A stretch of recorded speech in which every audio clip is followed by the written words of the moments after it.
దేవి idea. Parvatidevi అంటే ఎవరు? హిమవంతుడి కూతురు కదా. అవును సార్. మీనాదేవి అనేది ఎవరు? హిమవంతుని యొక్క భార్య. అంటే ఎవరు? అవును. మైనాకుడు అని విన్నారా ఎప్పుడైనా పేరు? మైనాకుడు అని విన్నారా? పర్వతం మైనాకుడు కదా. మైనాకుని ఆయన యొక్క అక్కగారు ఎవరు సార్? పార్వతి. సో మీనాదేవికి ఇద్దరు పిల్లలు అన్నమాట, హిమవంతుడికి మీనాదేవికి. ఓకేనా? Okay madam. హిమవంతుడు మీనాదేవి, మేనా ఏదన్నా అనొచ్చు. మేనాదేవి అని కొన్ని చోట్ల చెప్తారు, మీనాదేవి అని కొన్ని చోట్ల చెప్తారు. సార్ రెండు నాకు ఒకలాగే వినిపిస్తున్నాయి సార్, మరలా చెప్పండి సార్. మేనాదేవి మీనాదేవి ఎలా అయినా పిలవచ్చు. Okay sir. మైనాకుడు తమ్ముడైతే. జై శ్రీకృష్ణ సార్. జై శ్రీకృష్ణ. ప్రారంభించుకుందాం. జై శ్రీకృష్ణ సార్. జై శ్రీకృష్ణ. అంతరాయ తిమిరోపశాంతయే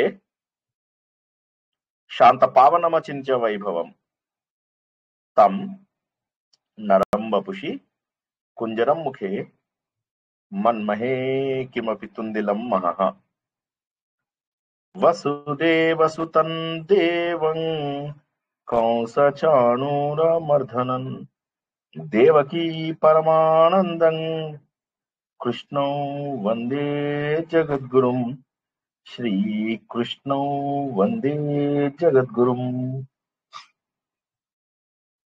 భగవద్బంధువులకు, ఆత్మస్వరూపులకు, సత్యాన్వేషులకు మరో నారాయణీయ ప్రవచనంలోకి స్వాగతం, సుస్వాగతం. ఎన్ని పురాణములు ఉన్నప్పటికీ కూడాను, అంటే 18 పురాణాలు ఉన్నాయి, వాటితో పాటుగా ఇంకా వివిధ పురాణాలని కూడా కలుపుకుంటే 180 పురాణాలు ఉన్నాయి అని చెప్పి చెబుతారు. అన్ని పురాణాలు కూడా వేదములలో ఉన్నటువంటి విషయాలను మనకు తెలియజేసినప్పటికీ కూడా పురాణములు ఏంటంటే కథల రూపంలో తెలియజేయడం వల్ల మనకు విషయాలు చక్కగా అర్థమవుతూ ఉంటాయి అన్నమాట. అయితే ఇందులోపల ఈ పురాణాలలో కూడా కొంత మనకు బ్రిటిష్ వాళ్ళ పరిపాలన గాని, ముస్లింల దండయాత్రల వల్ల గాని, మనలో ఉన్నటువంటి అలసత్వం, లేజినెస్ వల్ల గాని మనం ఏంటంటే మన మహోన్నతమైనటువంటి వారసత్వాన్ని కోల్పోయాం. పాపం వేదవ్యాసుడు పడినటువంటి కష్టం అంతా కూడా వృధా అయిపోయింది. ఎంతో జ్ఞానాన్ని ఆయన చక్కగా అప్పటి వరకు ఉన్నటువంటి వేదాలని చక్కగా క్రమ పద్ధతిలో పెట్టి, అంటే ఇండెక్స్ చేసి వాటన్నింటినీ కూడా తన శిష్యులకు ఇచ్చి ప్రచారం చేయించారు. పురాణాల ద్వారా ఆ జ్ఞానాన్ని ప్రచారం చేయించారు. వీటన్నిటి ద్వారా ఏమైందంటే మనకు మరింత కన్ఫ్యూజన్ రావడమే వచ్చింది, కానీ ఎక్కడా కూడా ధర్మం ఇంకా ముందుకెళ్ళలేదు. దానివల్ల ఏమైంది, పురాణాలన్నీ కూడా చిత్తు కాగితాల్లాగా పోగొట్టుకున్నాం మనం. మన ఇంట్లో ఉన్న చెత్త ఏదైతే మనము నెలకొకసారి తీసుకెళ్లి పేపర్ వాడికి అప్పచెప్తామో అలా వెళ్ళిపోయాయి అన్నమాట. ఆ విధంగా చాలా వరకు తాళపత్ర గ్రంథాలు ఏవైతే సుమారుగా 5200 సంవత్సరాల కింద రాసిన ఉన్నాయో వాటన్నింటినీ కూడా పోగొట్టుకున్నాం. అయితే అదృష్టవశాత్తు భాగవతం భారతదేశంలోనే ఉండిపోయిందని, ఇందులో ఉన్నటువంటి ప్రతి ఆధారంగా అనేక భాషల లోపల భాగవతం వచ్చిందని విన్నాము. మన పోతన భాగవతం అనేటటువంటిది ఒక ఉదాహరణగా చెప్పుకోవచ్చు. అయితే ఇంకా ముఖ్యంగా చెప్పుకోవాల్సింది ఏంటంటే నారాయణ భట్టాద్రి. ఈయన ముందు దీన్ని కోరిక కోసమని, అంటే తన ఆరోగ్యము బాగు చేయడం కోసం అని చెప్పేసి భాగవతాన్ని తను సంస్కృతంలోకి మళ్ళీ రాయడానికి పూనుకున్నాడు. ఎందుకని? ఆయన అనుకున్నదల్లా ఏంటంటే ఎట్టి పరిస్థితులలో కూడా ఈ జ్ఞానాన్ని మనము పోగొట్టుకోలేము, ఒకటి. రెండవది, భాగవతము మిగిలిపోయినటువంటి అత్యంత ఉన్నతమైనటువంటి పురాణము. అందులో దీంట్లో భక్తికి ఎంతో ప్రాధాన్యత ఉంది. భక్తి, జ్ఞానము, వైరాగ్యము, తరింపజేయడము, ముక్తినివ్వడము, ఈ 5 అక్షరాలు కలిపితే భాగవతము. అదిగాక మనందరికీ తెలిసినట్టుగా భాగవతం బాగా అయిపోతాం చక్కగా, అన్ని రోగాలు పోయి భాగవతం అన్నట్టుగా. నారాయణ భట్టాద్రి ఆ విధంగా ఏం చేశారంటే ఈ మహోన్నతమైనటువంటి భక్తి కావ్యాన్ని సంస్కృతంలో మళ్ళీ రాయడానికి పూనుకున్నారు. ఆ పూనుకున్నప్పుడు ఆయన ఋగ్వేది సహజంగా కాబట్టి తనకున్నటువంటి జ్ఞానాన్నంతా కూడా ఉపయోగించి ఆయన దీన్ని అత్యద్భుతమైనటువంటి కేవలం 1130 శ్లోకాలలో మనకు దీన్ని అందించారు. అంటే కేవలం 100 దశకాలలో 18,000 శ్లోకాలు చదవలేని వారికి ఈ 1000 శ్లోకాలు చదివితే కనీసం కథ రూపంలో తెలుస్తుంది. తత్వ రూపంలో తెలియకపోయినప్పటికీ కూడా కథ రూపంలో తెలుస్తుంది. అయితే ఆ మహానుభావుడు వీటిని రాస్తున్నప్పుడు ముందు ఆరోగ్యం కోసం కోరుకున్నప్పటికీ కూడా క్రమ పద్ధతి లోపల వాటన్నింటినీ గురించి ఆలోచిస్తున్నాడు. ప్రతి స్కందంలో ఉన్నటువంటి ప్రతి విషయాన్ని ఆలోచిస్తున్నాడు. ఆలోచిస్తూ ఆలోచిస్తూ ఆలోచిస్తూ ఆలోచిస్తూ ఆయనకేమైంది, తన రోగాన్ని మర్చిపోయాడు. మెల్లమెల్లగా రోగాన్ని మర్చిపోయి భగవంతుడా నాకు ఇంకా ఏమీ అవసరం లేదు అనేటటువంటి స్థాయికి వెళ్ళి అప్పుడు ఆయన భగవంతుడి యొక్క భగవంతుడిలో తను కలిసిపోవాలి, తను భగవంతుడి యొక్క అంశ అనే సంగతిని గుర్తించి నేను భగవంతుడిలో కలిసిపోవాలి, మోక్ష ప్రధానం కావాలి అని చెప్పేసి తెలుసుకున్నాడు. ఇందులో మనం ఇప్పటి వరకు తెలుసుకున్నవేంటి, మనకు ముఖ్యంగా భాగవతంలో ఉన్న విషయాలు, నారాయణీయంలో లేని విషయాలు కూడా కలిపి మనం చెప్పుకుందాం.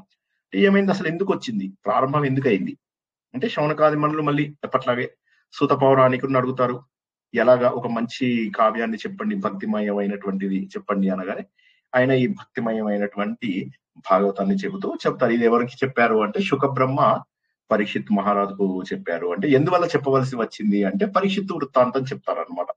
పరీక్షిత్ వృత్తాంతం ఏమిటంటే అంతకుముందు మహాభారత యుద్ధం జరిగింది. ఆ మహాభారత యుద్ధం లోపల పాండవులు గెలిచారు.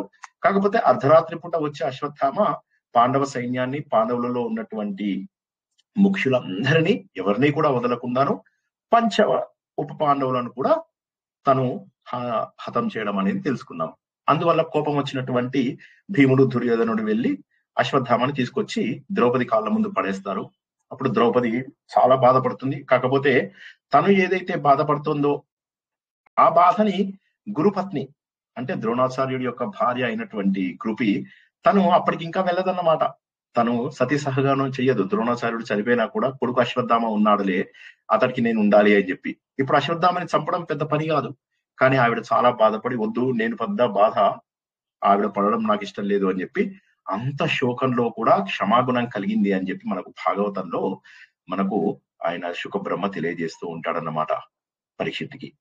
ఆ సమయం లోపల మరి ఇంకా మిగిలింది ఎవరు, కేవలము గర్భంలో ఉన్నటువంటి సుభద్ర కోడలు ఎవరైతే ఉన్నారో ఆవిడ గర్భంలో ఉన్నటువంటి పరీక్షిత్తు. సుభద్ర కోడలు ఎవరండి?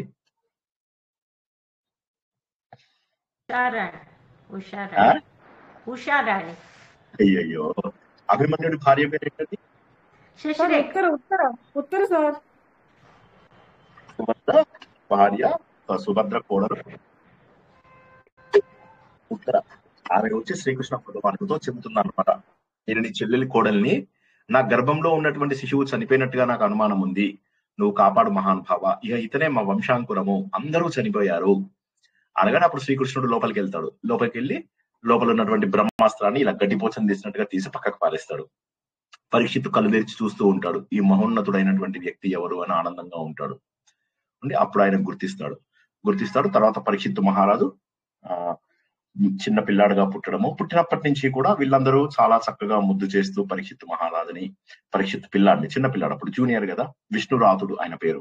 పరీక్షిత్తు అంటే అందరినీ పరీక్షగా చూసేవాడు. నేను గర్భంలో ఉన్నప్పుడు ఎవరో ఒక మహోన్నతమైనటువంటి వ్యక్తి నాకు కనిపించాడు, ఎవరా వ్యక్తి అని చెప్పేసి చూడడం ప్రారంభిస్తూ ఉంటే ఆయనకు పరీక్షిత్తు అని చెప్పి పేరు పెడతారనమాట. విష్ణునాథుడు పోయి పరీక్షిత్తుడు అయింది. ఆ తర్వాత అలా కొనసాగుతుంది. కొన్ని రోజులకు శ్రీకృష్ణ పరమాత్మ అవతారం సాధించడం. ఇక్కడ చూస్తాడు ధర్మరాజు, ఏమైంది, చాలా రోజులైంది శ్రీకృష్ణుడి నుంచి ఎటువంటి వార్త లేదు. అప్పుడు శ్రీకృష్ణుడి కోసం అని చెప్పి అర్జునుడిని పంపిస్తాడు. అక్కడికి వెళ్ళిన తర్వాత అర్జునుడు ఆ ద్వారకా నగరం మొత్తము మునిగిపోవడము, శ్రీకృష్ణుడితో మాట్లాడటము, వస్తూ తను కూడా యుద్ధంలో ఓడిపోవడము, దొంగల చేతులలో వాళ్ళ చేతుల్లో ఓడిపోవడము, ఇవన్నీ చూసిన తర్వాత అర్థమవుతుంది, అయిపోయింది, ఇంకా శ్రీకృష్ణుడి తర్వాత మా అందరి శక్తి కూడా పోయినట్టే అని చెప్పి అప్పుడు శ్రీకృష్ణుడి మునిమన్మడైనటువంటి వజ్రుడిని తీసుకొచ్చి మన మధురా నగర్కి అధిపతిగా చేస్తాడు. చేసిన తర్వాత ఇక్కడ ఈయన గురించే మనము అందులోపల తెలుసుకున్నాం. భాగవత తత్వం అని చెప్పేసి 9 రోజుల పాటు తెలుసుకున్నాం కదా. ఆ కథలలో ఆ వజ్రుడి గురించి తెలుసుకున్నాం అనమాట. సరే, ఆ వజ్రుడిని రాజుగా చేస్తాడు. ఇంటికి వచ్చి అన్నయ్యకి చెప్తాడు. అన్నయ్యకి చెప్పగానే ధర్మరాజు అంటాడు, ఇంకేముంది, ఇక శ్రీకృష్ణ పరమాత్మ లేని జీవితం మనకెందుకు అని వీరంతా కూడా స్వర్గారోహణ చేస్తారు. సరే, ఇక పరీక్షిత్తు మహారాజు మహానుభావుడు, కలి ప్రభావం తన రాజ్యం పైన ఉండకుండా చాలా జాగ్రత్తగా కాపాడుకుంటూ ఉంటాడు. కానీ దురదృష్టవశాత్తు ఒకరోజు భీముడు జరాసంధుడి దగ్గర తీసుకొచ్చినటువంటి ఒక కిరీటాన్ని తను ధరిస్తాడు తెలియకుండానే. అయితే అది అన్యాయ ఆర్జన చేసినటువంటిది. అనేక మంది క్షత్రియుల రక్తంతో నింపినటువంటి ఆ కిరీటాన్ని ధరించిన తర్వాత ఆయన లోపల కలి ప్రవేశించగలుగుతాడు. మద్యము, మాంసము, తర్వాత వ్యభిచారము, ఇటువంటి లక్షణాలు ఉన్నటువంటి అన్ని చోట్లకి తను వస్తాను అని చెప్పిన వాడు ఈ బంగారంలో కూడా రావడం. బంగారం అంటే ప్రతి బంగారంలో కలిపురుషుడు ఉండడు. అన్యాయ ఆర్జన, తప్పు దీంతో కొన్నది, బ్లాక్ మనీతో కొన్నది, వీటన్నిటి లోపల అంటే ట్యాక్స్ పే చేయకుండా కొన్నటువంటి వాటి లోపల కలిపురుషుడు ఉంటాడు. ఆ విధంగా కలిపురుషుడు ప్రవేశించడము, తర్వాత ఈయన అనుకోకుండా ఒక రోజు వేటకెళ్ళడము, ఆ వేట లోపల శ్రమీకుడు అనేటటువంటి ఋషి తపస్సు చేసుకుంటూ ఉంటే దాహం వేసి అడగడము, ఆయన ధ్యానంలో ఉండడం వల్ల ఇతన్ని గుర్తించకపోవడము, దానితో కోపం వచ్చిన ఈయన అక్కడ చనిపోయిన పాముని శ్రమీకుని మెడలో వేయడము. అది చూసినటువంటి శ్రమీకుడి యొక్క కుమారుడైనటువంటి శృంగి, మా నాన్నగారిని ఎవరైతే ఇలా చేశారో ఆ రాజు ఎవరైతే ఉన్నారో పరీక్షిత్ మహారాజు, ఆయన వారం రోజుల్లో తక్షకుని చేతిలో మరణిస్తాడు. రాజుల ఆగడాలు మన మీద బాగా ఎక్కువైపోయాయి అని తన యవ్వన ఆవేశంతోని అనడం మనం తెలుసుకున్నాం. తర్వాత తండ్రి కళ్ళు తెరిచిన తర్వాత ఎంత తప్పు చేశావు, ఆయన మహానుభావుడు అని చెప్పేసి వెళ్ళి నీ శాపాన్ని ఆయనకు వివరించు అంటాడు. అప్పుడు అక్కడికి ఆయనకి వెళ్ళి చెప్తాను, నేను ఇలా నిన్ను శాపం పెట్టాను, ఆ శాపాన్ని వెనక్కి తీసుకునే అవకాశం లేదు అని. ఒక్కసారిగా నీరు గారిపోతాడు పరీక్షిత్ మహారాజు. అయ్యో ఏమిటి నా జీవితాన్ని పూర్తిగా అనుభవించక ముందే నేను ఇలా మరణించాల్సినటువంటి అవసరం వచ్చిందా అని నాకు ఇంకా వేరే మార్గం లేదు, నేను కేవలము నా శరీరాన్ని వదలడం తప్ప మరే మార్గము లేదు. అందరూ బ్రాహ్మణుల్ని అడుగుతాడు ఏం చేస్తే బాగుంటుంది అని. సరే, ఆ సమయంలో శుకబ్రహ్మ అక్కడికి రావడము, వచ్చిన ఆయన నువ్వు బెంగపడకు, ఎట్టి పరిస్థితుల్లో కూడా భగవంతుడు అనేవాడు ఒకడు ఉన్నాడని గుర్తుంచుకో, నీ అదృష్టం బాగుంది, నువ్వు వారం రోజులు బతుకుతావని తెలుసు. చాలా మందికి ఏ రోజులో ఏ క్షణంలో ఎప్పుడు పోతారో కూడా తెలియదు. 2 గంటల లోపల మోక్షాన్ని పొందినటువంటి ఖట్వాంగుడు ఉన్నాడు. అటువంటి మహాన్నతమైనటువంటి వారసత్వం అయ్యా మనది, బెంగపడకు, వారం రోజుల్లో నీకు నేను భాగవతం చెప్తాను. ఈ భాగవతం మామూలుది కాదు, మహోన్నతమైనటువంటిది. మా నాన్నగారు సరస్వతి ఒడ్డు దగ్గర వ్యాకులతో కూర్చున్నారు. ఏమిటి నాకు ఎందుకు సంతోషంగా లేదు ఏ పురాణం రాసినా కూడా అంటే, అప్పుడు అక్కడికి నారద మహర్షి వచ్చి, బెంగపడకు, నువ్వు భక్తితో ప్రేమతో రాయవలసినటువంటి ఒక కావ్యాన్ని రాయలేదు, అది రాసినట్టయితే నీ లోపల ఉన్న వ్యాకులత పోతుంది అని చెప్పి అప్పుడు ఈయనకు ఉపదేశం చేస్తాడు. నేను మా నాన్నగారి దగ్గర అంటే నారదుడు బ్రహ్మ దగ్గర నేర్చుకున్నటువంటి చతుశ్లోకి భాగవతాన్ని చెప్తాడనమాట ఈయనకి. చెప్పి ఈ 4 శ్లోకాలు కూడా 4 వేదాలలోని వాక్యములు కాబట్టి నువ్వు ఇంకా భాగవతాన్ని రాస్తే నీలో వ్యాకులత పోతుంది అన్నాడు. అటువంటి భాగవతము మా నాన్నగారు రాశారు. మా నాన్నగారు రాయడానికి కారణం ఏంటంటే ఈ నారద ఉపదేశం. నారదుడికి ఎలా వచ్చింది భక్తి? నారదుడు అంతకుముందు పూర్వజన్మ లోపల ఒక దాసీపుత్రుడు అయినప్పటికీ కూడా నారాయణ తత్వాన్ని మనస్ఫూర్తిగా నింపుకున్నాడు కాబట్టి తను బ్రహ్మదేవుడికి కుమారుడుగా జన్మనెత్తడం అనేటటువంటిది జరిగింది. కాబట్టి పరబ్రహ్మ అయినటువంటి విష్ణుమూర్తిని నమ్మడం తప్ప మనకి ఇంకా వేరే మార్గం లేదు. ఈయన చెప్తూ ఉంటాడు శుకబ్రహ్మ, మరి నేనేమో జ్ఞాన మార్గంలో ఉన్నాను, నాకు నిరాకార బ్రహ్మం అంటే ఇష్టము, కానీ నాకెందుకో ఆశ్చర్యంగా ఉంది, భాగవతం చెప్తూ ఉంటే నాకు చాలా ఆనందంగా ఉంటుంది. ఏ ప్లేస్ లోపల కూడా నేను 5 నిమిషాలు కూడా వెయిట్ చేయను, ఉండను, నాకు ఒక దగ్గర ఉండను, ఎందుకంటే అక్కడ ఉంటే అటాచ్ అయిపోతాను. కాబట్టి ప్రతి చోట కూడా నేను మారుతూ ముందుకు వెళ్ళిపోతూ ఉంటాను అని చెప్పి అప్పుడు అతను ఏమంటాడంటే, నేను ఇక్కడి నుంచి వెళ్ళిపోతాను, నేను వెళ్ళాలి, కానీ భాగవతం చెప్పడానికి మాత్రం నీ దగ్గర వారం రోజులు కూర్చుంటాను అని. ఇది శుకస్థల్ అనే ప్లేస్ మనకు హరిద్వార్ దగ్గర ఉందని చెప్పి అందరూ, తండ్రి, మిగతా బ్రాహ్మణులు అందరూ శ్రద్ధగా, తండ్రి కూడా తను రాసిన భాగవతమే అయినప్పటికీ కూడా కొడుకు చెప్తుంటే శ్రద్ధగా వింటూ ఉంటాడు. కొడుకు అంటే అంత గౌరవం అనమాట. ఆయన చెప్తూ ఉంటాడు, కొడుకు అన్ని చెప్తూ ఉంటాడు. ఇక బెంగపడకు, మహానుభావుడైనటువంటి భగవంతుడి గురించి నేను చెప్పాలి అంటే మొట్టమొదటగా నువ్వు గుర్తుంచుకోవాల్సింది ఏంటంటే, భగవంతుని నువ్వు 2 రకాల మార్గాలలో తెలుసుకోవచ్చు. ఒకటి నివృత్తి మార్గము, ఒకటి ప్రవృత్తి మార్గము. నివృత్తి మార్గము అంటే నేను చేయవలసిందల్లా ఏది లేదు, కాబట్టి యమనియమ ఆసన ప్రాణాయామ ప్రత్యాహార ధారణ ధ్యాన సమాధి ద్వారా నువ్వు ముందు భగవంతుణ్ణి ఇంత రూపంలో ఊహించుకుని ఆ జిట్టెడు రూపాన్ని ఇక్కడ గుండెల్లో నింపుకొని ఇలా ధ్యానం ద్వారా వెళ్ళి ఈ చక్రాన్ని సహస్రారాన్ని ఛేదించి భగవంతుడిని చేరుకోవడం ఒక మార్గము. రెండవ మార్గం ఏదైతే ఉందో అది పూర్తి స్థాయి భక్తి మార్గము. ఈ భక్తి మార్గంలో భగవంతుడిని నిరంతరము గుర్తుంచుకుంటూ భక్తి లోపల గనక నువ్వు ఉన్నతుడివై పై స్థాయికి గనక చేరుకున్న వాడివైతే చాలా సులభంగా భగవంతుడిని చేరుకోగలుగుతావు. కాబట్టి 2 మార్గాలు, ఒకటేమో నివృత్తి మార్గము, ఇంకోటేమో ప్రవృత్తి మార్గము. ప్రవృత్తి మార్గం అంటే నువ్వు చేస్తున్నటువంటి ఆశ్రమంలో కొనసాగుతున్నాయి. ఆశ్రమం అంటే గృహస్థాశ్రమే కానీ సన్యాసాశ్రమమే కానీ ఆ ఆశ్రమంలో కొనసాగుతూ భక్తి మార్గం లోపల వెళ్తూ ఉండడం ప్రవృత్తి మార్గము. 2 మార్గాలలో కూడా నువ్వు భగవంతుడిని చేరుకోగలుగుతావు అని చెప్పగానే చాలా సంతోషపడుతూ ఉంటాడు. భగవంతుడి లక్షణాలన్నీ విని, భగవంతుడు నిరాకారుడు, ఆయన ఈ సృష్టిని ముందు సృష్టించాలని చెప్పేసి ఆలోచించుకున్నాడు. ఆ తర్వాత తనలోంచి ఇప్పుడు సృష్టిని అంతా కూడా సృష్టించాడు. తనలోంచి సృష్టించినప్పుడు ఒక బిందువు రూపంలో తను నిరాకారంగా ఉన్నటువంటి భగవంతుడు తనను తాను వ్యక్తీకరించుకున్నాడు. వ్యక్తీకరించుకున్న తర్వాత భగవంతుడు బుద్ధి రూపంలో ఈ ప్రపంచం మొత్తం వ్యాపించాడు. అది మహత్వం అంటారు.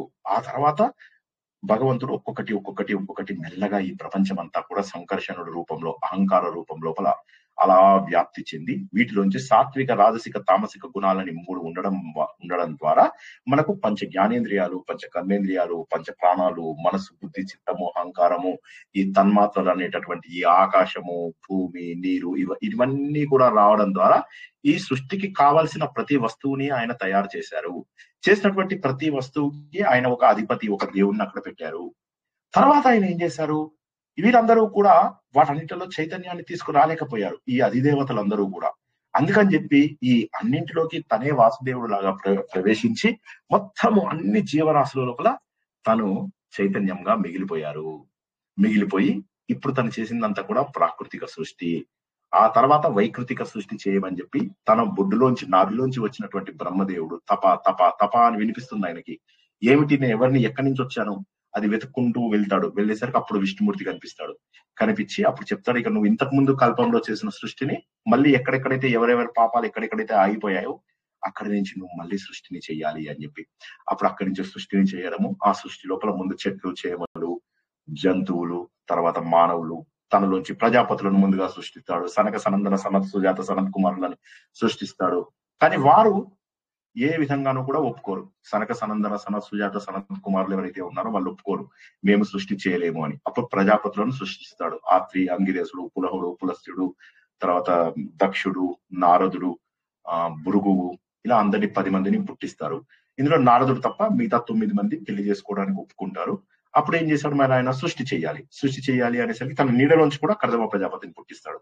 ఆ తర్వాత చివరగా ఆయన తన 2 చేతులలోంచి ఒక మగవాడిని, ఒక ఆడ రూపంని సృష్టిస్తాడు. స్వయంభూ మనువు అంటే మొట్టమొదటి మ్యాన్. ఈ చేతిలోంచి శతరూప.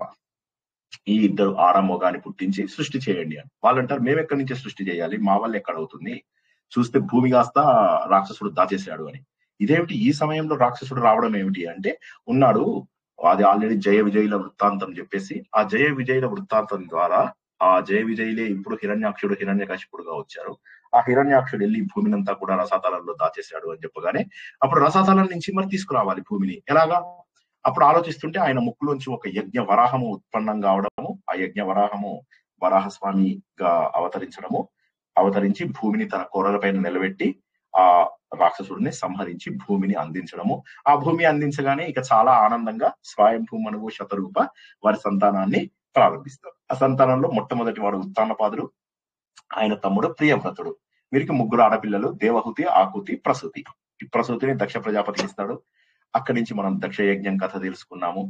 ఆ దక్ష యజ్ఞం లోపల శివుడికి ఈ దక్షుడి యొక్క కుమార్తె అయినటువంటి సతీదేవిని శివుడు వివాహం చేసుకోవడము. దక్షుడికి తాను బ్రహ్మదేవుడికి చాలా దగ్గరగా ఉండడం ద్వారా, మిగతా ప్రజాపతులందరికంటే తాను గొప్పవాడినై ఉండడం ద్వారా, పొగరు ఉండడం వల్ల శివుడు నాకెందుకు గౌరవం ఇవ్వడు, శివుడిని త్రిమూర్తులలో ఒకటిగా గుర్తించకుండా శివుడి మీద తను పంతం పట్టడము. తర్వాత సతీదేవి దక్ష యజ్ఞంకి వెళ్ళడము, అక్కడ సతీదేవి తన శరీరాన్ని వదిలేయడము. అప్పుడు ఆ యజ్ఞాన్ని మళ్ళీ వీరభద్రుడి రూపంలో వచ్చినటువంటి శివుడి యొక్క అవతారము అంశ ఆ దక్ష యజ్ఞాన్ని నాశనం చేయడము, దక్షుడి యొక్క తలకాయని నరికేయడము, తర్వాత దక్షుడి లోపల గర్వభంగం జరగడము. ఇదంతా కూడా మనం తెలుసుకున్నాము. ఆకుతి రుచి ప్రజాపతి, ఇప్పుడు ఇదేమో మనం ప్రసూతి గురించి తెలుసుకున్నాము. ఆకుతి రుచి ప్రజాపతిని పెళ్లి చేసుకుంది, వారి చరిత్ర మళ్ళీ తెలుసుకుంది. ఇక మిగిలింది ఎవరు? ఆకుతి, ప్రసూతి, దేవహూతి. ఈ దేవహూతికి ఏం చేశారంటే, కర్దమ ప్రజాపతి ఎవరైతే భగవంతుడి నీడలోంచి వచ్చారో ఆ కర్దమ ప్రజాపతికి ఇచ్చి పెళ్లి చేస్తారు దేవహూతిని. ఆ కర్దమ ప్రజాపతికి 9 మంది ఆడపిల్లలు పుడతారు. ఆ 9 మంది ఆడపిల్లల్ని ఇందాక పుట్టిన 9 మంది పులహుడు, పులస్తుడు, ఆత్రి, అంగీరసుడు వీళ్ళందరికీ ఇచ్చి పెళ్లి చేసేయడం అనేది జరుగుతుంది. ఇక మిగిలినటువంటిది భగవంతుడే కపిలుడు రూపం లోపల కర్దమ ప్రజాపతి దేవహూతికి జన్మిస్తారు. ఆడపిల్లల పెళ్లిళ్ళు అయిపోతాయి. వెళ్ళిపోయిన తర్వాత కర్దమ ప్రజాపతి అంటాడు, ఇక నేను వెళ్ళిపోతాను నారాయణుడిని వెతుక్కుంటూ అని చెప్పి ఆయన వెళ్ళిపోతాడు. అప్పుడు దేవహూతికి మొట్టమొదటిసారిగా బాధ వేస్తుంది. ఆడపిల్లలందరూ పెళ్లిళ్ళు చేసుకుని వెళ్ళిపోయారు, ఇప్పుడు కొడుకు అయినటువంటి నారాయణుడు అయినటువంటి కపిలుడు నువ్వు కూడా వెళ్ళిపోతానంటున్నావు, నా సంగతి ఏంటి అని. అప్పుడు తల్లికి కపిల గీతను అతను చెప్పడం అనేది జరుగుతుంది. మొట్టమొదటిసారిగా భగవంతుడు మొట్టమొదటి మానవ సృష్టిలోనే గీత చెప్పాల్సినటువంటి ఆవశ్యకత ఏర్పడింది. అంటే సాత్విక, రాజసిక, తామసిక గుణాలు మన జీవితంలో ఎంతగా మనను బాధిస్తాయి అన్నటువంటిది మనము ఈ మొదటి 3 స్కందములలో తెలుసుకున్నాము. 4వ స్కందం, 5వ స్కందం చెప్పే ముందు ఒక్కసారి 3 స్కందాలని చాలా ఫాస్ట్ గా రివిజన్ చేశాను. ఎక్కడైనా డౌట్ ఉన్న వాళ్ళు అడగండి. 3 స్కందాల రివిజన్ మనం చేసుకున్నాం.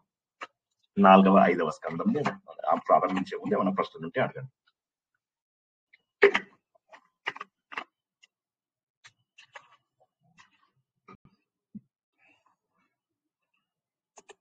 ఓకే, ఇక 4వ స్కందం వచ్చేసరికి మనకు దక్షయజ్ఞం మనం తెలుసుకున్నాము. దక్షయజ్ఞం అయిపోయిన తర్వాత అందులోపల మనకు ఈయన ఉత్తానపాదుడు, ఆయన కుమారుడైనటువంటి ధ్రువ చరిత్ర తెలుసుకున్నాము. ధ్రువుడికి తన తండ్రి యొక్క 2వ భార్య అయినటువంటి, అంటే తన పిన్ని అయినటువంటి ఆవిడ సురుచి తనను తండ్రి దగ్గర కూర్చొనివ్వకుండా ఉండడము. సో అప్పట్లోనే స్పర్ధలు ప్రారంభమయ్యాయి అన్నటువంటి విషయాన్ని మనం తెలుసుకున్నాము. అది ప్రారంభమైన తర్వాత ఇక ఇది లాభం లేదు, ఇంకా నేను వెళ్ళి మా తండ్రితో ఉండాలి, ఈ రాజ్యం నాకు రావాలి అని చెప్పేసి తల్లిని వెళ్ళి ప్రార్థిస్తాడు. తల్లి అంటుంది నారాయణుడినే వేడుకో అని చెప్పేసి. అప్పుడు తను దారిలో వెళ్తుంటే చిన్న పిల్లవాడు, 6 ఏళ్ల పిల్లవాడు నారదుడు మళ్ళీ ఎప్పుడు ఏ బృహత్ కార్యము జరగాలన్నా కూడా నారదుడు అక్కడ ఉండి తీరవలసిందే. ఆయన పిల్లవాడికి ఓం నమో నారాయణాయ మంత్రాన్ని ఉపదేశించడము, దానిని ఇతను మనస్ఫూర్తిగా చేస్తాడు. అయితే కోరికతోనే చేశాడు. ధ్రువ చక్రవర్తి ఎవరైతే ఉన్నాడో ఆయన కోరికతోనే చేశాడు. ధ్రువుడు, బేబీ ధ్రువుడు, ధ్రువ చక్రవర్తి కాదు, ఇంకా బేబీ ధ్రువ ఆయన చేశాడు. చేసినప్పటికీ కూడా, కోరికతో చేసినప్పటికీ కూడా భగవంతుడిని పూర్తి స్థాయి దీక్షతో చేశాడు. అందుకని భగవంతుడు ప్రత్యక్షమయ్యాడు. అదే విధంగా మనం రాక్షసుల గురించి కూడా ఆలోచిస్తే, రాక్షసులు కూడా కోరికలతోనే చేసినప్పటికీ వారు అందులోపల ఉన్నటువంటి తపము అంటే తపించడం, భగవంతుడి కోసం ఎంతగా తపిస్తే భగవంతుడు అంత తొందరగా మనకు ప్రత్యక్షం అవడం అనేది జరుగుతుంది.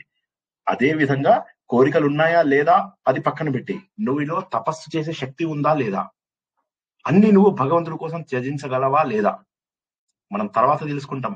ప్రహ్లాద చరిత్ర లోపల హిరణ్యకశిపుడు ఒక చిన్న ఎముకల గూడైపోతాడు. ఎముకల గూడైపోయి ఆ చెట్లలో చేమల్లో కలిసిపోతే బ్రహ్మదేవుడు వరం ఇవ్వడానికి వచ్చి గుర్తుపట్టాడు. అంటే దీన్ని బట్టి అర్థం ఏం చేసుకోవాలి అంటే, భగవంతుణ్ణి మనం ఏదో కోరికల కోసం చేస్తున్నాము సరే, కానీ అందులో అయినా సరే తపస్సు రూపంలో మనం చేయగలుగుతున్నామా, తపించగలుగుతున్నామా. తపము అనేటటువంటిది ముఖ్యము, ప్యాషన్. ఆ ప్యాషన్ ఉండడం వల్ల అక్కడ హిరణ్యకశిపుని ఆయన గుర్తుపట్టగలుగుతాడు. ఎముకల గూడులాగా అయిపోయావా నువ్వు అని. అంటే పూర్తిగా దేహాన్ని కూడా త్యజించడానికి ఇష్టపడ్డాడు హిరణ్యకశిపుడు.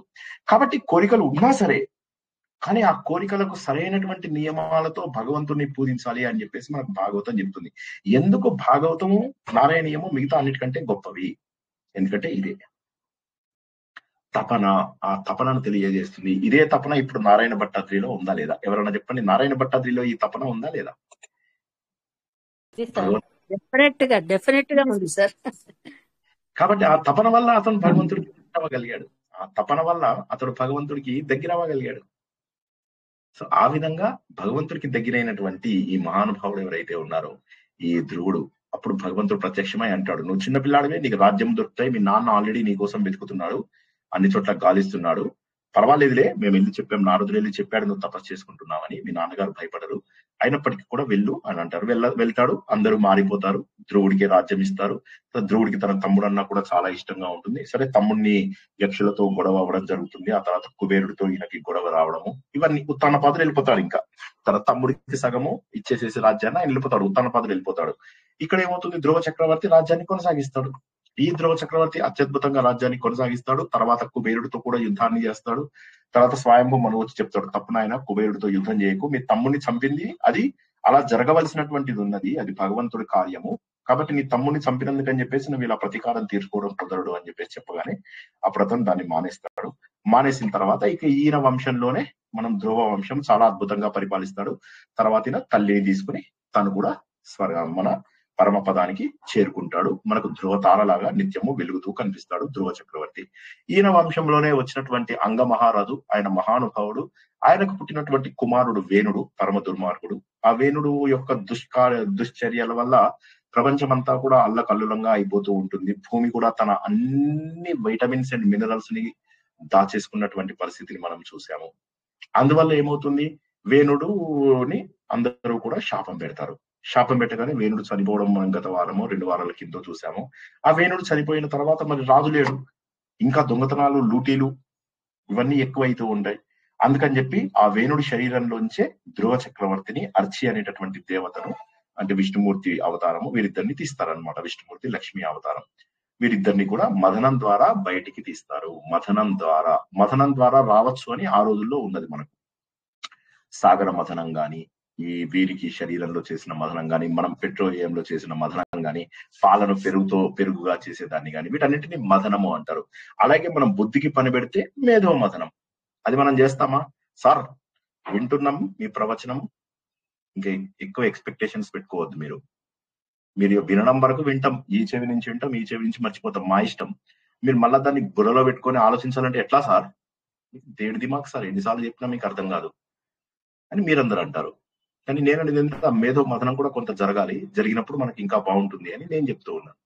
సరే, ఏది ఏమైతేనేంటి, మీరు ఏమనుకున్నా పృథు మహారాజు మాత్రం అద్భుతంగా పరిపాలించి భూమి లోపల ఉన్నటువంటి ప్రతి ఖనిజాన్ని, ప్రతి విటమిన్ ని అన్నింటినీ కూడా బయటికి తీయడము జరుగుతుంది. అప్పటి నుంచే ఈ భూమికి పృథువు అనేటటువంటి పేరు కూడా, పృథివీ అనేటటువంటి పేరు కూడా రావడము జరుగుతుంది. పృథు మహారాజు వంశం లోపలే మనకు ప్రాచీన బర్హి అనే ఆయన రావడము. ఈ ప్రాచీన బర్హి కూడా చిన్నప్పటి నుంచి అత్యద్భుతమైనటువంటి భగవంతుడి దీక్ష, యజ్ఞములు, కర్మకాండలు. ఆ రోజుల్లో కర్మకాండలు బాగా ఎక్కువ ఉండేవి. అంటే ఆత్మ జ్ఞానం కంటే కూడా కర్మకాండలు ఎక్కువ ఉండేవి అని చెప్పి తెలుసుకున్నాము. ప్రాచీన బర్హి అలా కర్మకాండలను చేస్తూ ఆలోచిస్తాడు, ఎలాగా అన్నిట్లలో నేను బలులు ఇస్తున్నాను, ఆత్మ జ్ఞానం గురించి తెలియదు అని చెప్పి. ఇప్పుడు నారదుడు ఉపదేశం ఇస్తాడు. అప్పుడు బర్హి ఏం చేస్తాడు, తనకు పుట్టినటువంటి 10 మంది పిల్లలకు కూడా ఆత్మ జ్ఞానం కోసం వెళ్ళి తపస్సు చేయండి అంటాడు. ఏ తండ్రి అనడు, తండ్రి ముందు మీరు రాజ్యం చూసుకోండి, నేను వెళ్ళి ఆత్మజ్ఞానం చేసుకుంటాను అంటాడు. కానీ ఇక్కడ ప్రాచీన బర్హి అలాంటి వాడు కాదు. ఆయన ఏమంటాడంటే, మీరు వెళ్ళి ముందు తపస్సు చేయండి, నేను ఇక్కడ రాజ్యాన్ని చూసుకుంటాను అంటాడు. వాళ్ళందరూ వెళ్ళడము, శివుడి గురించి ముందు తపస్సు చేస్తారు. శివుడు తీసుకెళ్లి వాళ్ళని విష్ణుమూర్తికి పరిచయం చేయడము, విష్ణుమూర్తి వారికి అందరికీ కనిపించడము, వారు మహానుభావులు అవడము. అయిన తర్వాత వారికి ఆత్మజ్ఞానం వచ్చినప్పటికీ కూడా వారి ద్వారా సృష్టి జరిగేటటువంటి అవకాశం ఉంది. అందుకని చెప్పేసి వారిని, బాబు మీరు సృష్టి జరపండి అని చెప్పడము. వారు మారిష అనేటటువంటి కన్య ద్వారా దక్షుడిని, రెండవ దక్షుడు, ఈయన ఇంకొక దక్షుడు, ఇది చాక్షుష మన్వంతరం అని తర్వాత వచ్చిన 4వ 5వ మన్వంతరం. ఆ మన్వంతరం వచ్చేసరికి ఇంకొక దక్షుడు జన్మించడము. ఈయనకి ఇసక్ని ఏదో ఉంటుంది ఆవిడ పేరు, ఆవిడని ఇచ్చి పెళ్లి చేసుకోవడం అనేది జరుగుతుంది. వీరి ద్వారా పూర్తిగా ప్రపంచంలో జనాలు పుట్టుకురావడం ఇదంతా కూడా జరుగుతుంది. ఈ విధంగా మనము ఉత్తానపాదుడు అని చెప్పుకోబడే, అంటే స్వయంభూ మనకు 5 పిల్లలు, 3 ఆడపిల్లల చరిత్ర తెలుసుకున్నాము. ఇప్పుడు ఉత్తానపాదుడి యొక్క వంశం మొత్తము తెలుసుకున్నాము. ఇక తర్వాత మిగిలినదేంటి, ప్రియవ్రతుడి యొక్క వంశము. ప్రియవ్రతుడి వంశం కూడా మనం ఆల్రెడీ తెలుసుకున్నాము. స్వయంభూ మనం ఏం చేశాడు, ఇంకా ప్రియవ్రతుడికి ఇప్పుడు సింహాసనం అప్పచెప్పాడు. ఉత్తానపాదుడికి అప్పచెప్పినట్టే ప్రియవ్రతుడికి అప్పచెప్పాడు. ప్రియవ్రతుడు తండ్రి వెళ్ళిపోయిన తర్వాత వానప్రస్థానికి ఇక తను తయారు చేసుకుంటూ కంటికి రెప్పలాగా పిల్లలందరినీ, జనాలందరినీ కూడా కాపాడుకుంటూ చాలా అద్భుతంగా పరిపాలిస్తూ ఉంటాడు. ఈయనకు విశ్వకర్మ కుమార్తె అయినటువంటి బర్హిష్మతి అని మనం చెప్పుకున్నాం. ఆవిడ ధర్మపత్నిగా ఉంటుందని చెప్పేసి, వీళ్ళకు 10 మంది కొడుకులు, ఒక కూతురు ఉంటుందని చెప్పేసి కూడా తెలుసుకున్నాము. ఆ కూతురి పేరు ఊర్జస్వతి, సరస్వతి లాగా ఊర్జస్వతి. ఆమెనేమో శుక్రాచార్యుడికి ఇచ్చి పెళ్లి చేశారు అని చెప్పేసి తెలుసుకున్నాము. ఈ 10 మంది లోపల 3 తపస్సు చేసుకోవడానికి వెళ్ళిపోతారు. ఇక మిగిలిన 7 ఉంటారు. ఇప్పుడు ఉన్నటువంటి భూమి అంతా ఒకటే. అందుకని చెప్పి ఈయన ఏం చేస్తాడంటే, దీన్ని సప్త ద్వీపాలుగా ఆటోమేటిక్ గా చేస్తాడు, అంటే కావాలని చేయడు. ఆయన ఏం చేస్తారంటే, ఈ సూర్యుడు కొన్ని దిశలలో కనిపించడము, కొన్ని దిశలలో కనిపించకపోవడము వల్ల అప్పుడు ఆయన ఏం చేస్తారంటే, తన రథాన్ని సూర్యుడితో పాటుగా తీసుకెళ్లి మొత్తం ప్రపంచమంతా తిరుగుతూ ఉంటాడు. తిరిగేసరికి అప్పుడు ఏమవుతుందంటే, ఈయన రథం వెళ్ళిన ప్రతి చోట కూడా ఒక ద్వీపం లాగా ఏర్పడుతుంది. అంటే సముద్రము ద్వీపము ఇలాగా ఏర్పడితే ఇవి సప్త ద్వీపాలు అని, వాటన్నిటి గురించి కూడా మనం తెలుసుకున్నాం. మనం ఉన్నటువంటిది లవణ సముద్రం అని, తర్వాత చెరుకు సముద్రం అని, తర్వాత మధ్య సముద్రం అని, తర్వాత పాలు, పెరుగు, వెన్న, నెయ్యి, పెరుగు, వెన్న, ఇలా చివరికి మంచినీళ్లు. ఆ మంచినీళ్ల పర్వతం వచ్చేసరికి దాన్ని పుష్కర ద్వీపము అంటారని చెప్పేసి తెలుసుకున్నాము. ఈ విధంగా సప్త ద్వీపాలు వచ్చేసాయి. ఇప్పుడు మనం ఉన్నటువంటి దాన్ని జంబూ ద్వీపము అని చెప్పేసి అంటారు. అంతకంటే పైన అలా వెళ్తూ ఉంటే మనకు మిగతా ద్వీపాలన్నీ కూడా వస్తాయి అని మనం భూగోళ చరిత్ర లోపల తెలుసుకున్నాం అనమాట. ఈయన కుమారులందరూ కూడా చక్కగా పరిపాలిస్తూ ఉంటారు. ఇందులోపల అగ్నిద్రుడు అనే ఆయన మన మేరో దక్షిణ దిగ్భాగే అయినటువంటి జంబూ ద్వీపానికి అధిపతిగా ఉంటాడు. ఈయన చాలా అద్భుతమైనటువంటి పరిపాలన చేస్తూ ఉంటాడు. ఈయన ఏం చేస్తాడంటే, ఈ జంబూ ద్వీపాన్ని ఈయన కుమారులైనటువంటి 9 మందికి అప్పచెప్తాడు. ఈయన అమ్మాయి పేరేంటి, చిత్తి అని వస్తుంది, పూర్వ పూర్వచిత్తి అని ఒక అమ్మాయిని పెళ్లి చేసుకోవడం అంటూ జరుగుతుంది, ఒక అప్సరస్ అని. ఆవిడని పెళ్లి చేసుకున్న తర్వాత ఈయన 9 డిఫరెంట్ ఖండాలుగా దీన్ని డివైడ్ చేస్తాడు. ఇప్పుడు మనం ఉన్నటువంటిది ఏదైతే ఉందో కింపురుష వర్షము ప్లస్ భరత వర్షం, ఈ రెండు కలిపితే మన ఇండియా, దీన్ని అజనాభ వర్షము అని చెప్పి అనేవాళ్ళు అంతకు ముందు. తర్వాత మిగతా వర్షాలని కూడా మనం తెలుసుకున్నాం, కేతుమాల, రమ్యక, ఇలావర్త, ఈ భద్రాశ్వ, ఇవన్నీ కూడా మనం తెలుసుకున్నాము. తన కుమారులందరికీ కూడా ఆయన అప్పచెప్పేశాడు. చెప్పేసిన తర్వాత ఇక నాభి అనేటటువంటి తన కుమారుడికి ఈ రాజ్యాన్ని ఇచ్చాడు. ఈ నాభి మనకు మళ్ళీ మన భరత వర్షానికి రాదు. సో ముందుగా చూస్తే ప్రియవ్రతుడేమో మొత్తం విశ్వానికి, ఆ ప్రియవ్రతుడు తిని 7 ద్వీపాలుగా చేసి అందులో మనకు అందించినటువంటి వ్యక్తిని అగ్నిద్రుడు, ఈ అగ్నిద్రుడేమో మన జంబు ద్వీపానికి, మళ్ళీ ఈయన అందులోపల 9 డివిజన్స్ చేసి తన కుమారుడైనటువంటి నాభికి మనం ఉన్నటువంటి భరత వర్షాన్ని అప్పచెప్పారన్నమాట. సో ఈ నాభి పుట్టుకతోటే చాలా మహానుభావుడు. ఈయన ఏంటంటే మొదటి నుంచి పిల్లలు లేరనే బాధ ఒకటి, భగవంతుడిని చూడాలనే ఇది ఒకటి. తన భార్యతో కలిసి తపస్సు చేస్తాడు, మేరుదేవి అని. తపస్సు చేస్తే భగవంతుడు ప్రత్యక్షమైతే ఎవరు కావాలి అంటే, నాకు నీ లక్షణాలున్న పుత్రుడే కావాలి అంటే, నా లక్షణాలు పుత్రుడు ఉండడం కష్టము, నేనే మీకు పుత్రుడుగా పుడతాను అంటాడు. ఆయనని మనము ఋషభుడు అంటాము. ఈ ఋషభుడు మహానుభావుడు. ఋషభుడు పుట్టిన తర్వాత ఈయన చాలా సంతోషంగా ఉంటాడు. ఇక ఈ ఋషభుడు వచ్చిన తర్వాత ఈయన నాభి కూడా చాలా సంతోషపడతాడు. ఇక ఈయన భార్యతో కలిసి తను బద్రీ వెళ్ళిపోతాడు. బద్రికా వనం వెళ్ళి అక్కడ తపస్సు చేసుకుంటూ ఉంటాడు. ఋషభుడు చాలా అద్భుతంగా పరిపాలిస్తూ ఉంటాడు, చాలా అద్భుతంగా పరిపాలిస్తూ ఉంటాడు మన భరత వర్షాన్ని. అప్పటిని చాలా అద్భుతంగా పరిపాలిస్తూ ఉంటాడు. ఈయన కొడుకు ఒక ఆయన పేరు భరతుడు. ఈయన ఋషభుడు ఏం చేస్తాడంటే, తను ఎలాగూ భగవంతుడి యొక్క రూపం కాబట్టి భగవంతుడు ఎలా మనని దగ్గర చేసుకుంటాడు అనేటటువంటి ఆలోచనతోటి ఈయన తన యొక్క జీవితాన్ని అవధూత జీవితంగా గడుపుతూ ఉంటాడు. పిల్లలకు బాధ్యతలన్నీ అప్పచెప్పేసి భరతుడు మన భారతదేశాన్ని ఇప్పుడు అజనాభ వర్షం అనేదైతే అంటామో, ఈ అజనాభ వర్షంని భరత వంశంగా ఈ భరతుడు వల్ల, ఈయననే జడభరతుడు అని తర్వాత మనం తెలుసుకుంటాం, ఈ భరతుడు వల్లనే దీనికి అజనాభ వర్షంకి భరత వర్షం అని పేరు వచ్చింది. ఈయన ఈ భరతుడు రాజ్యాన్ని పరిపాలిస్తుండగా ఈయన అవధూతలాగా తిరుగుతూ ఉంటాడు. ఎక్కడ ఉండాలి, ఎక్కడ చేయాలి ఏమీ లేదు. ఆయన ఒక శుచి శుభ్రత ఏమీ లేదు. అయితే దీని నారాయణీయంలో అతను పిశాచిలాగా తిరిగాడు, ఏదో కొద్దిగా ఉంది. అంటే అది పిశాచిలాగా అని అది అంటే ఏంటంటే శుచి శుభ్రమత ఏమీ లేకుండా ఒక అవధూతలాగా బతికాడు. ఏం తిన్నాడు, తినలేదు, అంటే ఎలాంటి ఆయన జీవితం అనేటటువంటిది ఏదైతే ఉందో దేహ అభిమానం లేకుండా ఎలా జీవించాలి అనేటటువంటి ఒక పద్ధతి. కాకపోతే దానిని చాలా మంది ఆయనని నవ్వడము, ఆయనని ఇన్సల్ట్ చేయడము, ఆయనను చూసి ఆయన మీద రాళ్ళు రప్పలు వేయడము, అంటే ఏంటంటే కోరికలన్నీ వదిలేసి ఈ దేహం నేను కాదు అనేటటువంటి నీ భ్రాంతిని వదులుకోవాలి అని చెప్పి భగవంతుడే ఋషభుడి రూపంలో వచ్చాడు. ఆయననే ప్రథమ తీర్థంకరుడు అంటారు అన్నటువంటి విషయాన్ని మనం తెలుసుకున్నాం అన్నమాట. కుమారులకు కూడా రాజ్యం అప్పచెప్పేటప్పుడు ఆయన అంటాడు, తను ఇలా అవధూతగా తిరిగేటటువంటి సమయం లోపల అంటాడు, అందరికి అన్నిటికంటే కూడా దురదృష్టమైనటువంటిది ఏంటి తెలుసా, మనుషులలో కోరిక. ఈ కోరిక మనని ఏ స్థాయికైనా దింపుతుంది. కాబట్టి కోరిక కలిగిందంటే వాడు కుక్క కంటే హీనంగా మారిపోతాడు. కాబట్టి ఈ తృష్ణ అనేటటువంటిది ఏదైతే ఉందో దీనిని వదిలేసి పరమార్థమైనటువంటి జీవితం, అసలు పరమార్థం ఏమిటి జీవితం యొక్క అని దాన్ని గుర్తించాలి. కాబట్టి చెడు కోరికలు, చెడు మాటలు, చెడు పనులు చేయకుండా ధర్మబద్ధమైనటువంటి జీవితాన్ని వెందాలి అని చెప్పేసి ఆ విధంగా ఆయన పిల్లలకు అప్పచెప్పిన తర్వాత తను అవధూత జీవితాన్ని అనుభవించి ఆ తర్వాత ఆయన మహానుభావుల్లాగా ఆయన జీవితాన్ని చాలిస్తాడు. కర్ణాటక ప్రాంతంలో ఎక్కడో ఆయన వదిలేరు, తన దావాగ్ని వచ్చింది అని చెప్పేసి అందులోపల ఆయన అవతారాన్ని చాలించారు అన్నటువంటి విషయాన్ని తెలుసుకుంటాము. ఇప్పుడు వచ్చేది జడభరతుడు కథ. ఇది మనకు నారాయణీయంలో ప్రత్యేకంగా చెప్పకపోయినప్పటికీ కూడా ఈయనేంటి, ఋషభుడి పెద్ద కొడుకు భరతుడు. ఇతడు చక్కగా పరిపాలిస్తూ ఉంటాడు. ఈయన పంచజని అనే ఒక అమ్మాయిని పెళ్లి చేసుకుంటూ ఉంటాడు. మళ్ళీ 5 పిల్లలు కూడా ఈయనకు కలుగుతారు. వాళ్ళందరూ కూడా చాలా మహానుభావుల్లాగా అవుతారు. తండ్రి దగ్గర నేర్చుకున్నటువంటి ప్రతి గొప్ప విషయాన్ని కూడా ఈయన పిల్లలకు చెప్పడం జరుగుతుంది అన్నమాట. పిల్లలు కూడా చాలా సంతోషపడతారు. మా నాన్నగారు చాలా తెలివైన వారు, వంశంలో ఉన్నటువంటి గొప్ప విషయాలన్నీ కూడా తెలుసుకుని మాకు చెప్పారు. కాబట్టి మేము కూడా కోరికలు లేకుండా ఉండాలి, జనరంజకంగా పరిపాలన సాగించాలి. తర్వాత చివరిలో వానప్రస్థం తీసుకుని అన్నింటినీ వదిలేయాలి.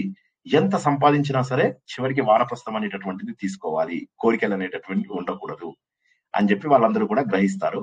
తండ్రి వాళ్ళందరిలో సరైనటువంటి జ్ఞానం వచ్చింది అన్న తర్వాత ఈయన వెళ్ళిపోయి చక్కగా అరణ్యంలోకి వెళ్ళి తపస్సు చేస్తాడు. చేసి అద్భుతమైనటువంటి తపస్సు, భగవంతుడి పైన లీనమైపోతాడు. లీనమైపోయి ఎన్ని కోట్ల జన్మలలో చేసుకున్నటువంటి పాపాలన్నీ కూడా అలా కరిగిపోతూ ఉంటాయి. అగ్గిపుల్ల గీసి ఇలా పడేస్తూ ఉంటాడు మాట మనకి.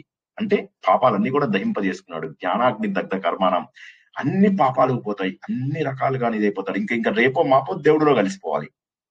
ఇటువంటి పరిస్థితి వచ్చిన తర్వాత ఆయన ఏం చేస్తారంటే, ఒకరోజు ఆయన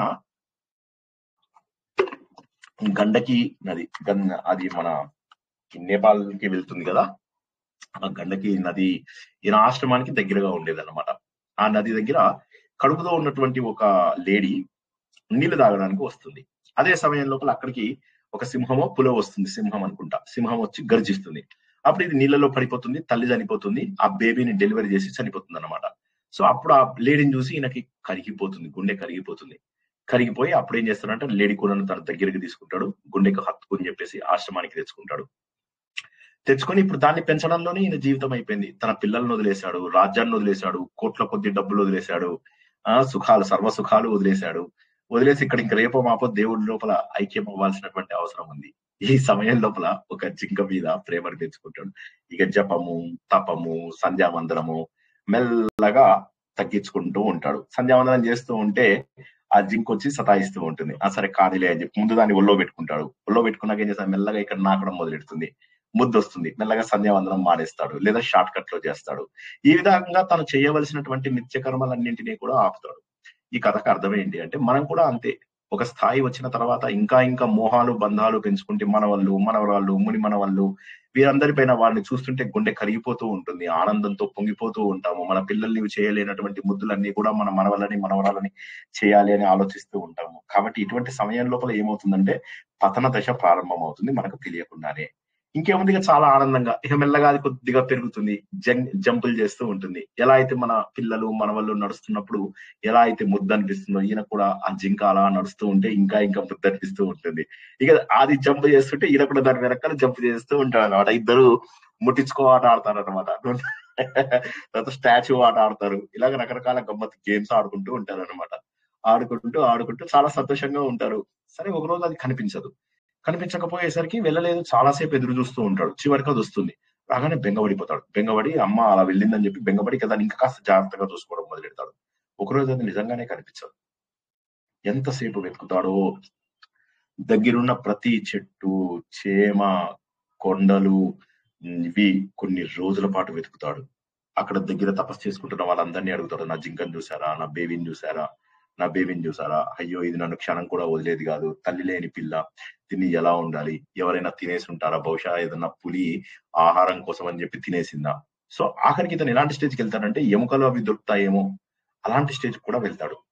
వెళ్ళి చూస్తూ ఉంటాడు అనమాట, ఎక్కడైనా ఉందా, ఎలా ఉంటుందో, పాపం నా గురించి బెంగ పెట్టుకుందేమో, నా దగ్గర ఒక్క క్షణం కూడా వదిలి ఉండదు కాబట్టి నా గురించి ఆలోచిస్తూ ఉందేమో, అయ్యయ్యో నేను ఈ సమయం అయిందా, అరే ఈ సమయానికి దానికి గడ్డి తినిపించేవాడిని కదా, అరే ఈ సమయానికి నేను దానికి నీళ్లు ఇచ్చేవాడిని కదా, ఇదే టైం లోపల అది నేను ఇలా బాధపడుతూ ఉండి ఎప్పుడైనా మూడ్ ఆఫ్ గా ఉన్నప్పుడు అది నా ఒళ్ళో లోపల తలకాయ పెట్టుకునేది కదా, నా ఒళ్ళో పడుకునేది కదా, నేను పడుకుంటే పక్కన ఒక కాలు ఒక చెయ్యి, అంటే అఫ్ కోర్స్ దానికి 2 కాళ్ళు అనుకోండి, ఆ 2 కాళ్ళు వేసి పడుకునేది కదా, నా చేతులతో తన వచ్చి నన్ను గట్టిగా కౌగులించుకొని పడుకునేది కదా అని అలాగా ఎంతసేపు ఆలోచిస్తూ ఉంటాడు. అరే నా పక్కన ఆఖరికి దర్భాసనం వేసుకుంటే దర్భాసనం మీద కూడా పడుకునేది కదా, అదే పెద్దగా అయ్యేదాకా పెంచాను దాన్ని, నాకు దృష్టి అంతా కూడా ఇప్పుడు దాని మీద ఏముంది అంటే అయ్యయ్యో ఎలా ఉంది అని ఆలోచిస్తూ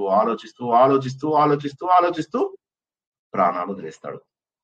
ఎలాగంటే ఈ సమయానికి అది పెద్దగా అయి ఉంటుంది, ఈ సమయానికి అలా కొన్నాళ్ళు ఆలోచించి అంటే దాని గురించి కూడా ఇతనే ఆలోచిస్తూ ఉంటాడు. చివరికి ప్రాణాలు వదులుతాడు. సో అతనికి అప్పుడు లేడీ జన్మ ప్రాప్తించడం జరుగుతుంది అనమాట. ఆ విధంగా తను కూడా ఒక మృగంగా మారిపోతాడు. అయితే మృగంగా మారిపోయినప్పటికీ కూడా ఈయన పూర్వజన్మ లోపల అత్యద్భుతమైనటువంటి సంస్కారాలు ఉండడం వల్ల మృగజన్మ పొందినప్పటికీ కూడా తనకు అట్లీస్ట్ ఆ అవేర్నెస్ ఉంటుంది, ఆ జ్ఞానం ఉంటుంది. అయ్యో నేను తప్పు చేస్తున్నాను అనేటటువంటి భావన తనకు అర్థమవుతుంది, నేను ఈ జన్మ ఎందుకు ఎత్తాను అనే విషయం అర్థమవుతుంది. బాగుంది కదా. అర్థమైన తర్వాత అప్పుడు ఆ జింక రూపంలోనే తన తపస్సు చేయడం మొదలెడతాడు. ఇది మామూలుగా మనుషులకి కాదు, పశువులకు కూడా ఇది సాధ్యం కాదు. కానీ కొన్ని పశువులకి ఆ జ్ఞానం ఉంటుంది అని చెప్పి మనకు అప్పుడప్పుడు కొన్ని విషయాలు తెలుస్తూ ఉంటాయి సమాజంలో. ఈ మధ్య కాలంలో కొన్ని చూస్తున్న సంఘటనల ద్వారా సో చివరికి అప్పుడు అర్థమవుతుంది అనమాట. అర్థమయ్యి ఇంకా ఎట్టి పరిస్థితుల కూడా ఆ జింక రూపంలోనే ధ్యానంలో ఉంటాడు. అలా ప్రశాంతంగా ఉంటూ ఇంకొక జన్మెత్తుతాడు. ఇంకొక జన్మించి ఈసారి ఒక బ్రాహ్మణుల ఇంట్లోపల పెడతాడనమాట. మంచి వేద విధులు ఉంటారు వాళ్ళ ఇంట్లోపల కూడా. చిన్నప్పటి నుంచి కూడా ఇంకా హరినామ స్మరణ తప్ప ప్రాపంచిక విషయాలు ఏవి పట్టించుకోడు. ఇంట్లో కూడా అలా వదిలేస్తూ ఉంటారు. వాడు చదువు సంధ్య లేదు, ఏమి లేదు, ఎంతసేపు చూసినా అలా ఆలోచిస్తూ ఉంటాడు దేవుడి గురించి, తపస్సు చేస్తూ హరినామం చేస్తూ అలా ప్రశాంతంగా ఉంటాడు. ఇంకా అర్థమవుతుంది ఈ జన్మలో మళ్ళీ కనుక నేను లంబటాలు పెట్టుకుని తల్లి తండ్రి నువ్వెవరు, నీ పేరేంటి అప్పారావు, నీ పేరేంటి సుబ్బారావు, నీ పేరేంటి వెంకట్రావు అని ఇలాగ అన్ని పేర్లు పెట్టుకుని ఇలా ఆలోచించే బదులుగా ఎవరితోటి నాకు సంబంధం వద్దు అని చెప్పేసి అలా కూర్చుంటాడు అనమాట. కూర్చుంటే ఇంతలోకి ఏమవుతుంది, ఆ ఊర్లో ఒక రాజు ఉంటాడు. ఆ రాజుకి ఏమవుతుందంటే తన ఏదో పెద్ద ప్రాబ్లం వస్తుంది. ఆ ప్రాబ్లం రాగానే ఆ ప్రాబ్లం ఎవరో మాట్లాడుతున్నారా ఒక్కసారి, ఎవరికైనా సందేహమా? ఎవరైనా మ్యూట్ చేస్తున్నారా? చాలా డిస్టర్బెన్స్. ఎవరు ఎవరు ఎవరు ఎవరు ఎవరండి? కొద్దిగా అందరూ మ్యూట్ లో ఉండండి, మళ్ళీ నేను ఫ్లో మర్చిపోతాను. ఒక్కసారి ఏం చెప్పానో చెప్తారా? నాకు జ్ఞాపకం రావట్లేదు. ఏం చెప్పాను లాస్ట్? ఏం చెప్పాను? రాజుకు ఒక సమస్య వచ్చింది అని చెప్పారు సార్. రాజుకు ఒక సమస్య వచ్చింది. అయితే ఆ దేశాన్ని పరిపాలిస్తున్న రాజుకు ఒక పెద్ద సమస్య వస్తుంది. ఆ సమస్య ఏంటంటే తన వారసుడు ఎవరు అని చెప్పేసి ఆలోచిస్తూ ఉంటాడు. అయితే వాళ్ళు అంటారు రకరకాల బలులు ఇవ్వాలని చెప్తారు. చివరికి వాళ్ళు అంటారు ఈ బలులన్నీ కాదు, మనుషుల బలి ఇవ్వు అని చెప్పి. అయితే ఇది ఇక్కడ ఒక మాట ఆపాలి నేను. ఈ బలులు ఎందుకు వచ్చాయి? దురదృష్టవశాత్తు ఏంటంటే కోరికలు పెరిగినా కొద్దీ ఈ బలులు బాగా పెరిగిపోయాయి. అయితే బ్రాహ్మణులకు ఒక శాపం ఉంది, నందీశ్వరుడు ఇచ్చినటువంటి శాపము. ఆ శాపం ఏంటంటే మీ బ్రాహ్మణులంతా కూడా ఆత్మజ్ఞానం వైపుకు వెళ్లకుండా కర్మకాండల వైపు వెళ్ళిపోతారు. వెళ్ళిపోయి మీకు జీవితంలో ఆత్మజ్ఞానం రానటువంటి స్థాయికి వెళ్ళిపోతారు అని చెప్పేసి ఒక శాపం పెడతారు అనమాట. పెట్టడం వల్ల ఏమవుతుందంటే ఆ తర్వాత నుంచి వచ్చినటువంటి బ్రాహ్మణులంతా కూడా ఎంతసేపు యజ్ఞయాగాలు, కర్మకాండలు, నువ్వు ఇది చేస్తే ఇది వస్తుంది, ఈ గుడిలో పైసలు కడితే నీకు పెళ్లి అవుతుంది, ఆ గుడిలో పైసలు కడితే రెండో పెళ్లి అవుతుంది, ఈ గుడిలో పైసలు కడితే మూడో పెళ్లి అవుతుంది, ఇలాంటివన్నీ చెబుతూ జనాలను మోసం చేస్తూ బ్రాహ్మణులు బతికేస్తూ ఉంటారు. వారికి ఉదర పోషణ కూడా జరగాలి, గౌరవం రావాలి. గౌరవం ఎప్పుడు వస్తుంది? నువ్వు అవతల వాళ్ళ కోరికలు తీరుతాయని చెప్తేనే గౌరవం వస్తుంది. లేకపోతే అవతల వాడు ఎందుకు గౌరవిస్తాను? నిన్ను గౌరవించే అవకాశమే లేదు. కాబట్టి ఏమవుతుందంటే ఇంకా అలా బ్రాహ్మణులు అలా అయిపోతారు. ఇప్పుడు ఇక్కడ కూడా జరిగింది అదే. ఈ బ్రాహ్మణులు ఏం చేశారంటే బలి వాటిని కూడా ప్రోత్సహించడం మొదలెట్టారు. కోరికలు తీరాలంటే ఇంకా కాస్త ఏదైనా ఇవ్వాలి అది. అయితే దురదృష్టకరమైనటువంటిదే అలా ఉండడం వల్ల ప్రకృతి లోపల కూడా కొన్ని నియమాలు మారిపోవడం అంటూ జరిగింది. ఈ రాజుకు వచ్చినటువంటి సజెషన్ కూడా ఏంటంటే నువ్వు ఎవరైనా మనిషినే బలి ఇవ్వాలి అని. సరే ఆయన అన్నాడు, సరే ఇక వెళ్ళి శాక్తేయులు ఎలాగో చెప్పారు కదా, వెళ్ళి ఎవడన్నా ఒకడు ఖాళీగా ఉండి తీసుకొచ్చేసి చంపేద్దామని. తీరా చూస్తే ఈ చేను దగ్గర కూర్చొని మనోడు ఇలా జనభర్తులు హరినామ స్మరణ చేసుకుంటూ ఉంటాడు అనమాట. ఉండేసరికి వీళ్ళు అరే దొరికిండ్రా అని చెప్పేసి అప్పుడు వస్తారనమాట. వచ్చేసి ఏమంటారు దాన్ని, సచ్చింద్ర గొర్రె ఏదో అంటారు కదా, అలాగ వచ్చేసి పట్టుకుంటారు. పట్టుకుని ఇంకా ఆయనకు మంచిగా స్నానం చేపించి చక్కగా కొత్త బట్టలు వేసి బాగా అలంకరణ చేసి పంచపక్షాలతోటి బాగా భోజనం చేయించి మెడ లోపల పూలదని బొట్లు అవి ఇవి నేను పెట్టుకున్నట్టుగా పెట్టుకొని మంచిగా సాంబ్రాణి వేస్తారు బాగా జుట్టుకి వేసేసేసి చక్కగా హారతి ఇచ్చేసి ఇక కాళికాదేవి ముందు నిలబెడతారు అన్నమాట. కాళికాదేవి ముందు నిలబెట్టి అప్పుడు ఇక మహారాజు దాన్ని చంపేద్దామని చెప్పేసి ఇతన్ని మంచిగా నవ్వుకుంటూ వస్తాడు. రాజు కూడా వచ్చేసి చంపాలి అనుకుంటాడు. అయితే అప్పుడు కాళికాదేవి అడ్డం పడి ఆ రాజుని, రాజు యొక్క అనుచరులందరినీ కూడా వారు కోరుకున్నటువంటి కోరిక తప్పు అవడం వల్ల ఈ సమాజంలో మారినటువంటి బీజాక్షరాలను సరిచేస్తూ ఆవిడ మొత్తం వాళ్ళందరినీ బలి తీసేసుకుంటుంది, ఇతన్ని మాత్రం బతికిస్తుంది. అయితే ఇతను మాత్రము, జడభరతుడు మాత్రము అలా ఉండిపోతాడు, నిర్వికారంగా ఉంటాడు. బలి పశువుగా వచ్చినప్పుడు ఎలా అయితే ఉన్నాడో విడుదల అయినప్పుడు కూడా అదే విధంగా స్థితప్రజ్ఞుడై కేవలం హరినామ స్మరణ చేస్తూ విష్ణుమూర్తిని తలుచుకుంటూ అలా ఉండిపోయాడు. ఇక్కడ విష్ణుమూర్తి అంటే ఇక మీరు రేపటి నుంచి విష్ణుమూర్తిని పట్టుకొని కూర్చోకండి. విష్ణుమూర్తి అంటే పరబ్రహ్మ అని అర్థం. శివుణ్ణి తలుచుకున్నా పర్వాలేదు, అమ్మవారిని తలుచుకున్నా పర్వాలేదు, మీకు తోచిన దేవుణ్ణి తలుచుకున్నా పర్వాలేదు, ఏం తప్పలేదు.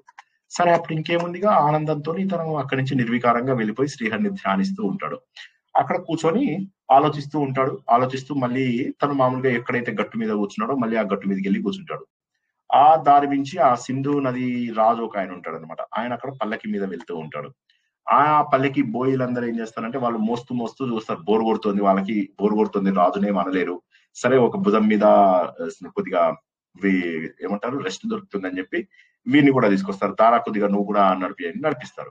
నడిపిస్తే వీడు కూడా నడుస్తుంటాడు, ఏమన్నాడు, ఏది ఎలా వస్తే అలా తీసుకోవడమే అంతే. ఇంకా అజగర న్యాయం అంటారు కదా, అలాగ ప్రకృతి ఎటు తోస్తే అటు వెళ్ళిపోతూ ఉంటాడు. ఎందుకంటే తన దేహం కాదు, ఇంకా తన ఆత్మస్వరూపుడని తను ఈ శరీరం ఈ జన్మతో ఆపుకోవాలి, ఒకసారి చేసిన తప్పుకి 2 జన్మలు ఎత్తాల్సి వచ్చింది ఎక్స్ట్రా. కాబట్టి ఇక మళ్ళీ నాకు జన్మ అవసరం లేదు అనేటటువంటి ఆలోచనతోటి తను అలా ముందుకు వెళ్తూ ఉంటాడు వాళ్ళతో పాటుగా. వెళ్తూ ఉంటే ఇతను సరిగా నడవకపోతే రాజు తిడతాడు అన్నమాట ఈ తల్లి. అరే సచ్చి బతికినోడా, జీవన్ మృతుడా అంటాడు. అంటే బతికుండి కూడా చనిపోయినటువంటి వాళ్ళగా ఎలా నడుస్తున్నావయ్యా అంటాడు. అంటే ఇతను నవ్వుతాడు అనమాట. నవ్వేసి ఇవన్నీ కూడా ఈ దేహానికే రాజా, ఈ దూషణలు, ఈ భూషణలు, ఈ స్తుతి, తర్వాత పొగడ్డము, నింద, ఇవన్నీ కూడా ఈ శరీరానికి, ఈ రాగద్వేషాలు కానీ, ఈ ఆకలి తప్పులు కానీ, ఇవన్నీ ఇదే మీరు అంటున్నవి నాకు నవ్వొస్తుంది. అయితే నేను జీవన్ మృతుడిని అని అన్నారు కదా, మీరు కాదా? ఒకసారి ఆలోచించండి మహారాజా. రాజు వింటూ ఉంటాడు, పల్లకీలోంచి చూస్తూ, అరే ఆపండిరా కొద్దిగా ఆపండి, వీడేదో నాకు జ్ఞానబోధ చేస్తున్నాడు అని అంటాడు. మీరు జీవన్ మృతులు కాదా? మీరు గడిపినటువంటి ప్రతిరోజు కూడా మిమ్మల్ని మృత్యువుకి ఒక రోజుకు దగ్గరగా తీసుకెళ్తుంది కాదా? కాబట్టి అందరము కూడా మృత్యువుని అనుసరిస్తూ, మృత్యువు మనల్ని అనుసరించి వెళ్తున్నదే, మృత్యువుని వెంటబెట్టుకుని వెళ్తున్నటువంటి వాళ్ళమే మనందరము కూడా. అది ఎప్పుడు ఎవరికి ఎలా కబలిస్తుంది అనేది తెలియదు మనకు, కానీ రావడం అనేటటువంటిది సహజం. కాబట్టి ప్రతి ఒక్కరు కూడా జీవన్ మృతుడే. నేను నవ్వుతున్నాను. మీరేమంటున్నారు? మీరు ప్రభువులు అంటున్నారు, సేవకులము అంటున్నారు. ఇదంతా ఏంటి? దేహం ఉన్నంత వరకే ప్రభువా సేవకుడా? తల్లి, తండ్రి, పిల్లలు, లోకము, దేహము, ఇవన్నీ మనం నేర్చుకున్నాము ఎందులోపల నిర్వాణ దశకంలో. ఇవన్నీ కూడా కేవలం దేహం ఉన్నంత వరకే కదా మహారాజా. ఈ దేహం నేను కాదు అని నాకు తెలుసు. నన్ను మీరేమనుకోవచ్చు, ఒక మూఢుడు అని అనుకోవచ్చు, ఒక జడుడు అనుకోవచ్చు, చెవిటోని అనుకోవచ్చు, పిచ్చోని, ఏవేవో అంటున్నారు. ఇందాక నుంచి వింటున్నాను. ఇవేవి నాకు సంబంధం కాదు, నేను దేహాన్ని కాదు కదా అనగానే రాజు ఆశ్చర్యపోతాడు. ఒక్కసారి కాళ్ళ మీద పడిపోతాడు. నన్ను క్షమించండి, ఎవరు మీరు? నేను విన్నాను ఇంతకుముందు కపిలుడు ఇటువంటి మాటలు చెప్పాడు దేవహూతికి అని చెప్పేసి విన్నాను. మీరు అలాంటి మహానుభావుడా? మీరు చెప్పినవన్నీ మాటలు కూడా కరెక్టే, మీరు చెప్పినటువంటి ప్రతి మాట కూడా కరెక్టే, నన్ను మన్నించండి అంటే అతను అంటాడు, నేను శరీరాన్ని కాదు కాబట్టి నాకు ఏది భయపెట్టదు ఓ మహారాజా, ఎందుకంటే నేను ఆత్మస్వరూపుడని. నన్ను భయపెట్టేది ఏది ఇంకా ఏది లేదు.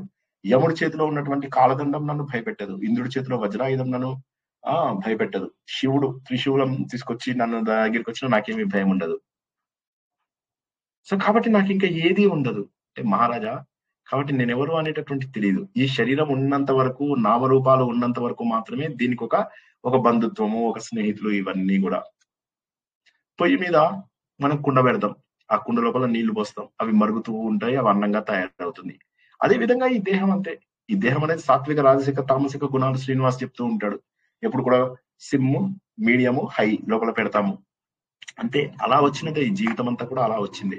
ఈ దేహం అనేటటువంటిది ఒక మట్టితో తయారైపోయింది. ఇది రక్షణ, ఇదే మనమే రాజులం, ఎవరి శరీరానికి వాళ్ళే రాజులం. కాబట్టి మనం దుష్కర్మలతో ఉండే కంటే కూడా పురుషోత్తముడైనటువంటి ఆ పరమాత్మని ప్రేమించాలి, మనం పురుషోత్తముడుగా మారాలి. అప్పుడు ఏమవుతుందంటే ఈ శరీరం అనేటటువంటి కుండ పగిలిపోతుంది, పగిలిపోయి దాని ఒరిజినల్ తత్వమైనటువంటి మట్టి లోపల కలిసిపోతుంది మహారాజా. కంటికి కనిపించేదంతా కూడా నాశనం అయ్యేదే. కాబట్టి ఆ తత్వం వంట పట్టడం లేదు, జనాలలో ఎవరిలో కూడా తత్వం వంట పట్టడం లేదు. ఇది ప్రతిదీ నాది నాది నాది నాది అంటున్నారు, కోరికలు కోరుకుంటున్నారు. భాగవతంలో తత్వం లేదని ఎవరండి అనేది? భాగవతం ఎంతసేపు కథలు చెప్తారు. ఈయన చెప్పినటువంటి తత్వం ఎంత అద్భుతంగా ఉంది చూడండి. జడవర్తుడు చెప్పింది ఎన్ని పేజీలు తెలుసా? ఇది 44 నుంచి 62 పేజీలు, అంటే సుమారుగా 20 పేజీలు, 18 పేజీలలో చెప్పాడు ఈయన. నేను మీకు షార్ట్ కట్ లో చెప్తున్నాను. ఇంతకంటే చెప్తే సార్ మీరు చాలా స్లోగా చెప్తున్నారు సార్, అయితే కష్టం, మాది నారాయణ ఏమో 3 బ్యాచ్లు అయితే కానీ మీద అయ్యేటట్టు లేదంటారు మీరు, అందుకోసమని ఫాస్ట్ గా చెప్తున్నా. సో ఆయన అంటాడు అన్నమాట. కాబట్టి రకరకాల యాతనలు మనం పడడానికి కారణం ఏంటంటే మన కోరికలు. అయితే ఈ రోజులలో ఓ రాజా, వేదాంతము, తత్వజ్ఞానము ఎవరికీ అవసరం లేదు. ఈ జీవితం అనేటటువంటిది ఒక పెద్ద కళ. కానీ ఈ జ్ఞాననేత్రం వికసించినప్పుడు మాత్రమే ఇది కళ అని చెప్పేసి తెలుస్తుంది. జ్ఞాననేత్రం వికసించాలంటే సరైనటువంటి సాధన కావాలి.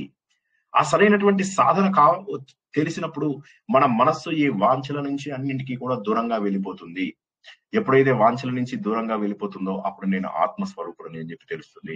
ఎప్పుడైతే నేను ఆత్మస్వరూపుడను అని తెలుసుకుంటామో ఆ క్షణము ఈ జన్మ, మృత్యు, జర, వ్యాధి అనేటటువంటి ఈ చక్రం ఏదైతే ఉందో ఇది మనం వెంటబడడానికి అవకాశం లేదు మహారాజా.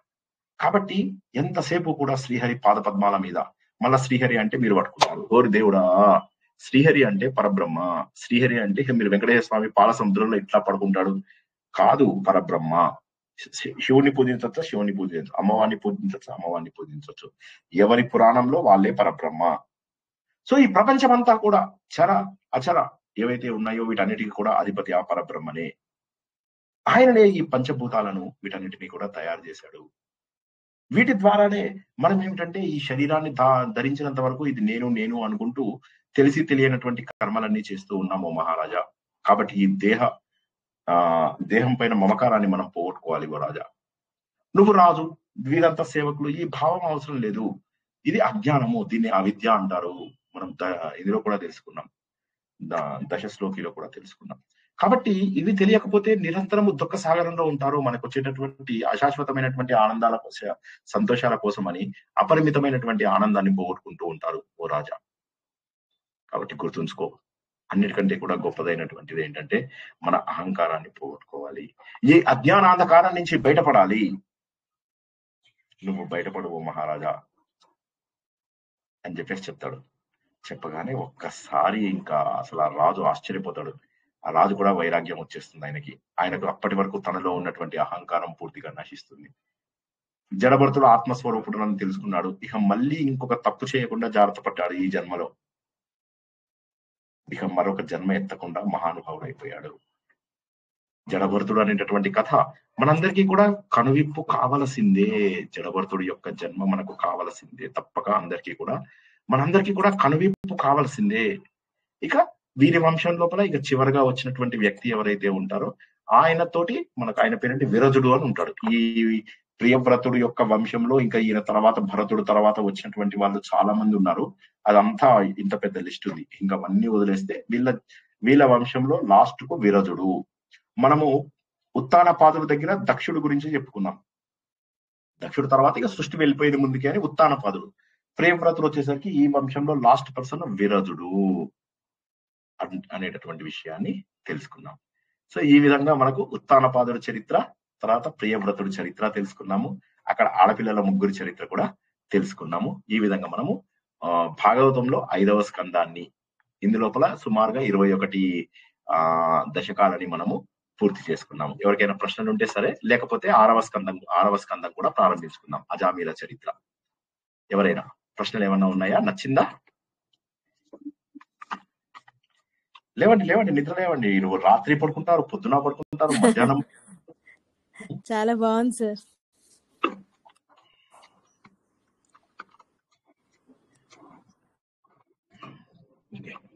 ఇప్పుడు మనం ఏం చేద్దామంటే ఇక 6వ స్కందంలోకి వద్దాం. 6వ స్కందంలో ఎందుకు రావాలి మనం? 6వ స్కందంలో రావాల్సినటువంటి కారణం ఏంటంటే ఏమిటి? మన జీవితం అంతా కూడా ఇలా వెళ్ళిపోవాల్సిందేనా? దుఃఖాలతో వెళ్ళిపోవాల్సిందేనా? ఎంతసేపు కూడా మనం ఆలోచిస్తూ ఉంటాం ఏంటంటే ఈ కష్టాలు, ఈ దుఃఖాలు ఇవన్నీ కూడా ఉండవలసిందేనా? ఎప్పటికీ కూడా ఇక మనం ఇందులోంచి బయటపడేటటువంటి అవకాశం లేదా? ఇందులోంచి మనం ఎప్పటికీ బయటపడమా అంటే వాళ్ళు అంటారు అనమాట, లేదు, బయటపడేటటువంటి అవకాశం ఉంది. అదేంటంటే శ్రీహరిని మనము నిరంతరము కూడా పూజించడము. ఆ పరబ్రహ్మను కనుక పూజించినట్లయితే మనం ఇందులోంచి బయటకు వచ్చేస్తాము. మీరు చాలా గొప్ప విషయాలు చెప్పారు. పరీక్షిత్ చెప్తూ ఉంటాడు, చాలా గొప్ప విషయాలు చెప్పారు. ఓ శుక బ్రహ్మ మహానుభావ, నివృత్తి మార్గము, ప్రవృత్తి మార్గము అన్ని చెప్పారు. సృష్టి రహస్యాలన్నీ కూడా చెప్పారు. ఇప్పటికే నాకు ఆశ్చర్యంగా ఉంది. ఇప్పుడే ఉత్తానపాదుడి చరిత్ర చెప్పారు, ప్రియంవ్రతుడి చరిత్ర చెప్పారు, దక్ష యజ్ఞం గురించి చెప్పారు, అన్ని చెప్పారు. కాకపోతే నాకు బాధగా ఉంది, ఇలా పాపకృత్యాలన్నీ చేస్తూ ఉండడం వల్ల ఇటు నుంచి రాజు నుంచి దెబ్బలు, ఇటు సమాజం లోపల దెబ్బలు, ఇటు భగవంతుడి దెబ్బల నుంచి దెబ్బలు, ఇలా దెబ్బలు తినడమేనా? ఇంకా సుఖం లేదా? ఏ విధంగా కూడా పాపవాసనలు, పూర్వజన్మ పాపవాసనలు ఉన్నాయి. వాటి ద్వారా ఒక చెడ్డ జన్మ వచ్చింది. ఈ జన్మలో మనకు ఆలోచన శక్తి లేకపోవడం వల్ల మరిన్ని పాపాలు చేసుకుంటాం, మరింత దుర్మార్గంగా తయారైపోతున్నాం. ఇక ఏ రకంగా కూడా ఇక తన పాపాలని ప్రాయశ్చిత్తం చేసుకునేది జరుగుతుందా? లేక ఇలా కల్పాలు తను ఇలాగే శరీరాన్ని ధరిస్తూ ఉండాలా?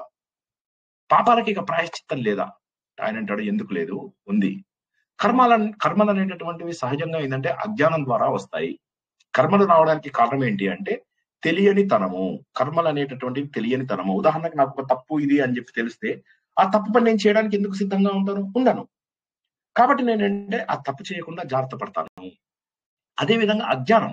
కాబట్టి ఏంటంటే ఈ కర్మల వల్ల మనకు జన్మలు రావడమే. కానీ ఒకే ఒక్కసారి కనుక నీకు జ్ఞానం వచ్చిందంటే ఇది తప్పు, ఇది ఒప్పు, నేనెవరిని అనే ఆలోచనను కనుక మొదలెట్టావంటే అయిపోయినట్టే.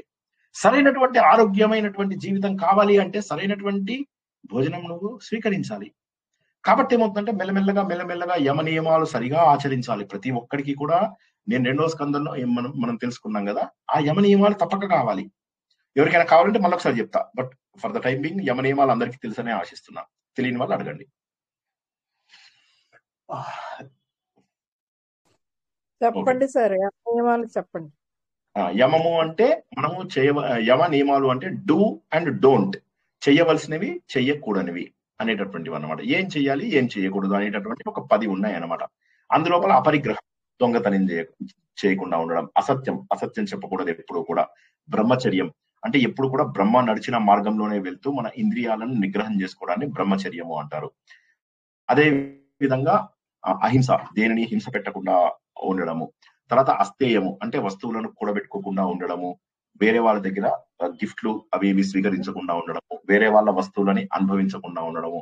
అదే సార్ ఏం చెప్తారు, నిన్ననే ఇన్ని శనగలు తీసుకున్నాం, ఇన్ని బట్టలు తీసుకున్నాం అందరి దగ్గర అంటే అయిపోయింది, మీ పని అయిందిగా. ఇక మళ్ళా సో అవసరం కంటే ఎక్కువ వస్తువులు. ఎవరో మాట్లాడుతున్నారండి, రిక్వెస్ట్.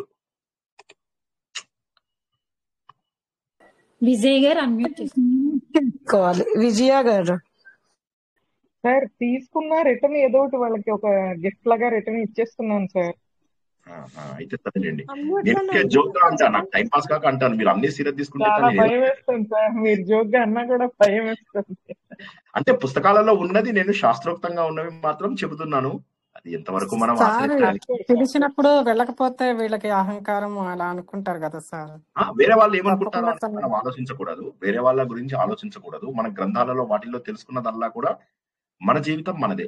ఇవాళ మనం చనిపోతే రేపు జనాలు ఏమన్నా అనుకుంటారు, ఈ క్షణం మనం చనిపోతే ఎవరు బాధ్యులు. కాబట్టి ఇక వేరే వాళ్ళ గురించి జీవితంలో ఎప్పుడూ ఆలోచించకుండా మన జీవితాన్ని సద్వినియోగం పరుచుకోవాలి. అదే మనకు కావలసినటువంటి అత్యంత ముఖ్యమైనటువంటిది. ఆయన అదే అంటాడు. కాబట్టి ఏ విధంగానైతే మనకు ఒకసారి కనుక జ్ఞానం అనేటటువంటి అగ్ని వెలిగింది అంటే అది మన పాపాలన్నింటినీ అదే కాలుస్తూ ఉంటుంది.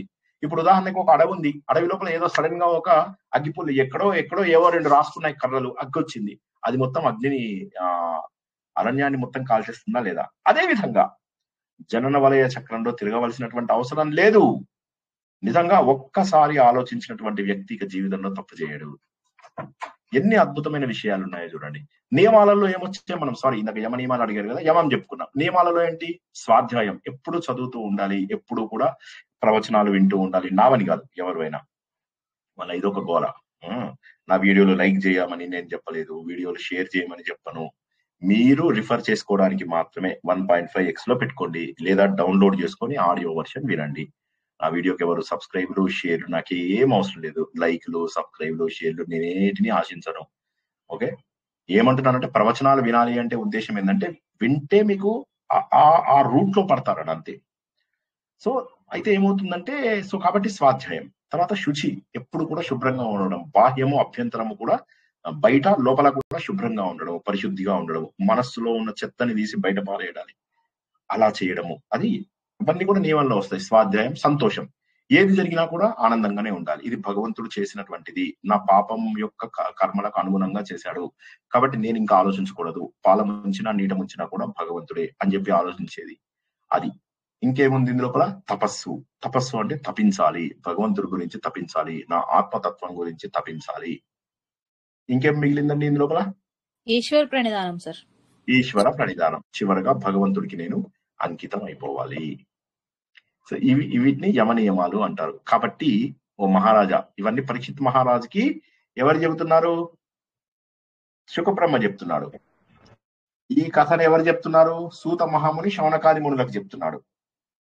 ఈ కథను మధ్య లోపల యాక్చువల్ గా మనకు భాగవతం అయితే మీకు మైత్రేయ విదురుల మధ్య సంభాషణ, అక్కడ 3 లేయర్స్ అయిపోయాయి. ఇది 4వ లేయర్, నేను మీకు చెప్తున్నది 4వ లేయర్.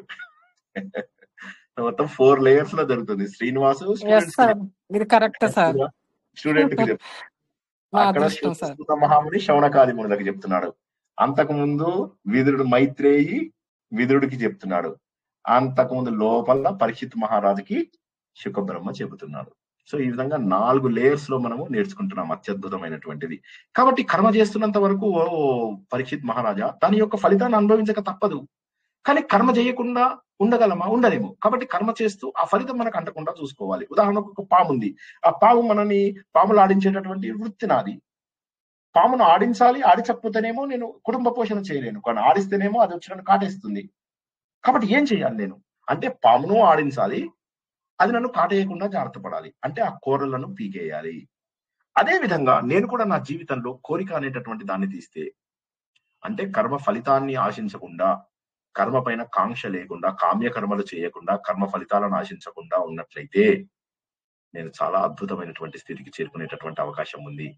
అప్పుడు ఈ యమ నియమాలను పాటించడం ద్వారా సదా నేను నారాయణ పరాయణుడనై ఉంటాను, భగవంతుడి గురించే నిరంతరం ఆలోచిస్తూ ఉంటాను.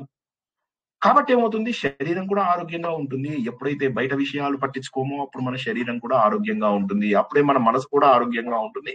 అప్పుడు పాప కర్మలకు మనం దూరం అవుతాము.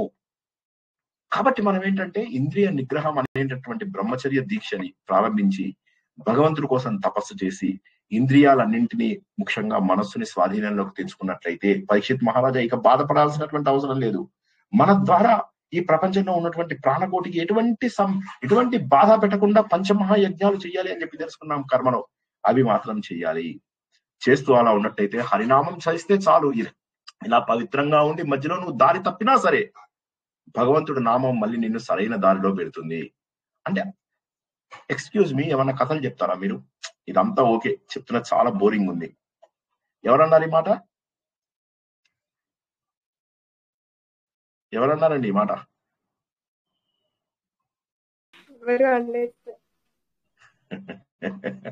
పరీక్షిత్ మహారాజ్ అంటాడు, నాకు చాలా బోర్ కొడుతుంది, ఏదో ఒకటి చెప్పమయ్యా, కథల రూపంలో చెప్పు, జ్ఞానం వద్దు. ఇంగ్లీష్ లో కూడా చెప్తాడు శుకబ్రహ్మతోటి. What is this? I don't understand.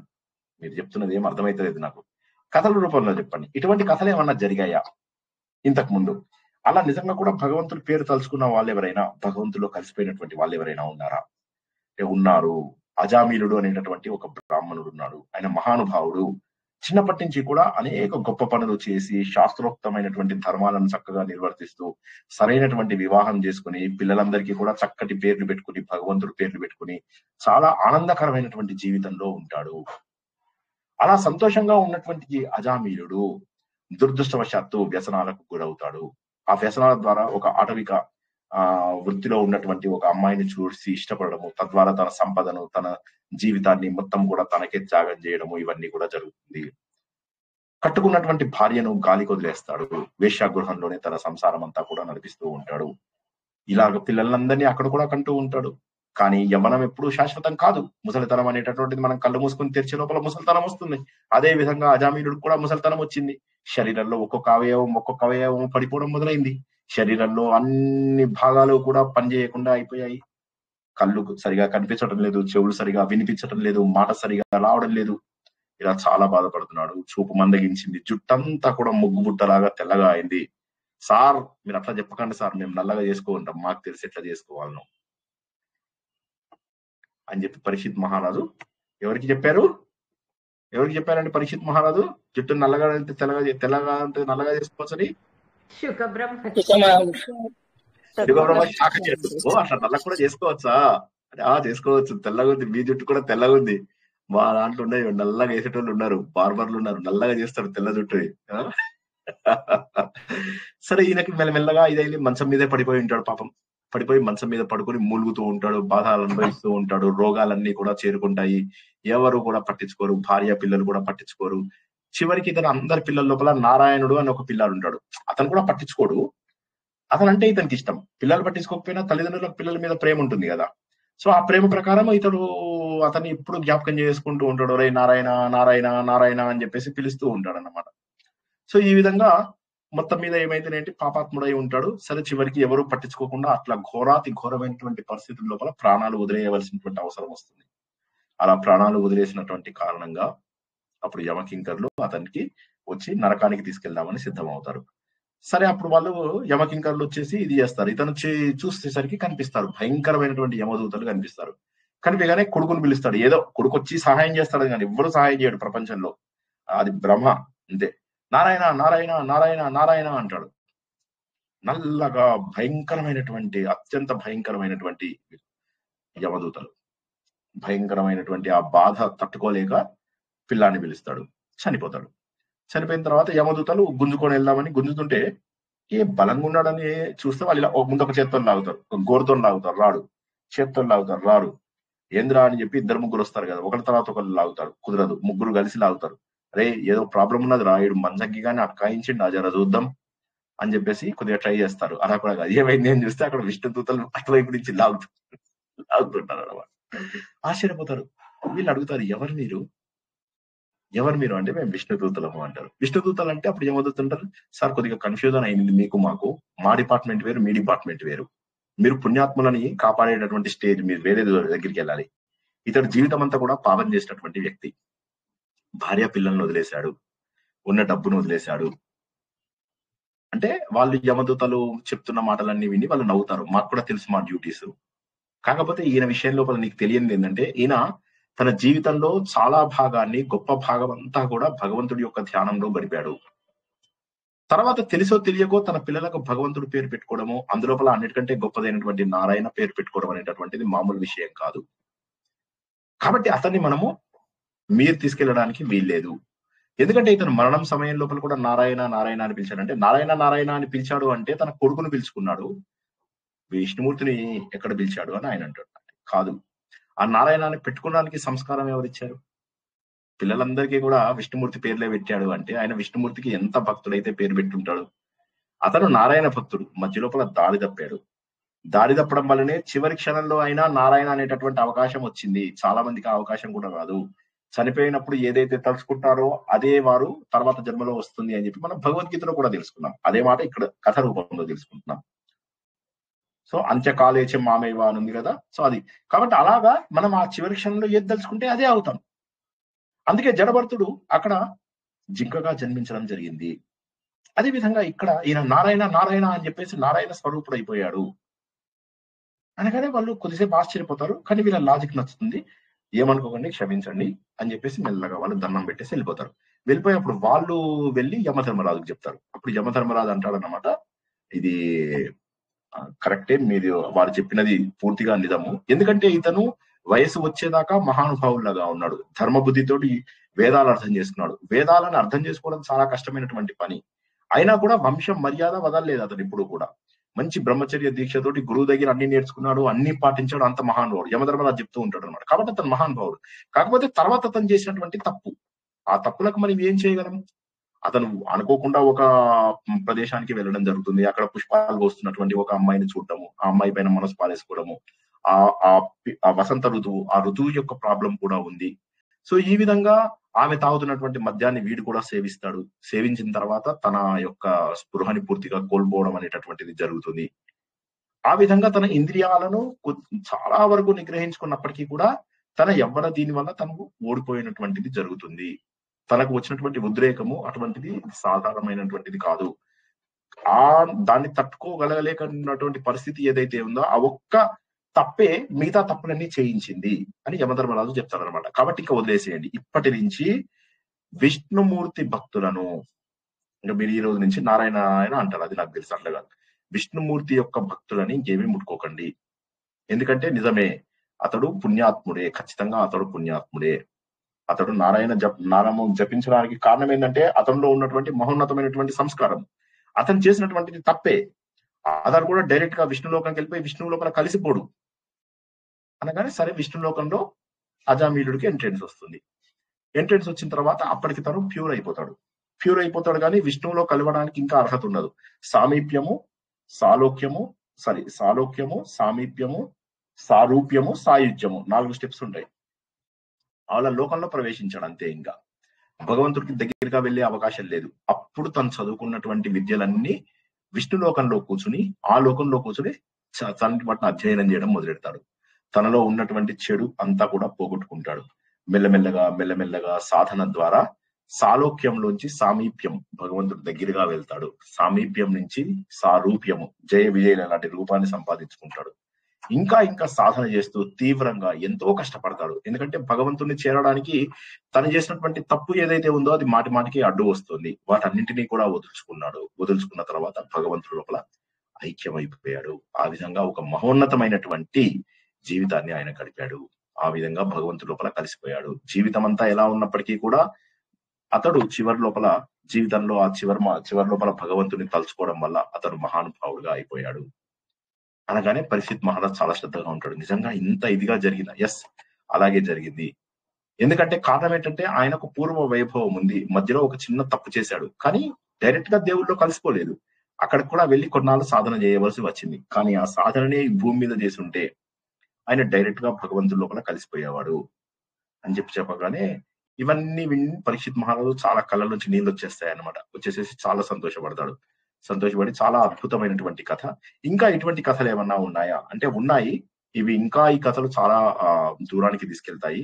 భారత వర్షం లోపల శూరసేన రాజ్యం అనేది అయితే ఉందో ఆ రాజ్యాన్ని చిత్రకేతు అనే ఒక మహారాజు పరిపాలిస్తూ ఉంటాడు. అందరినీ కూడా చక్కగా కన్న బిడ్డల్లాగా చూసుకుంటూ చాలా ఆనందంగా వాళ్ళందరితో సంతోషంగా ఉంటాడు.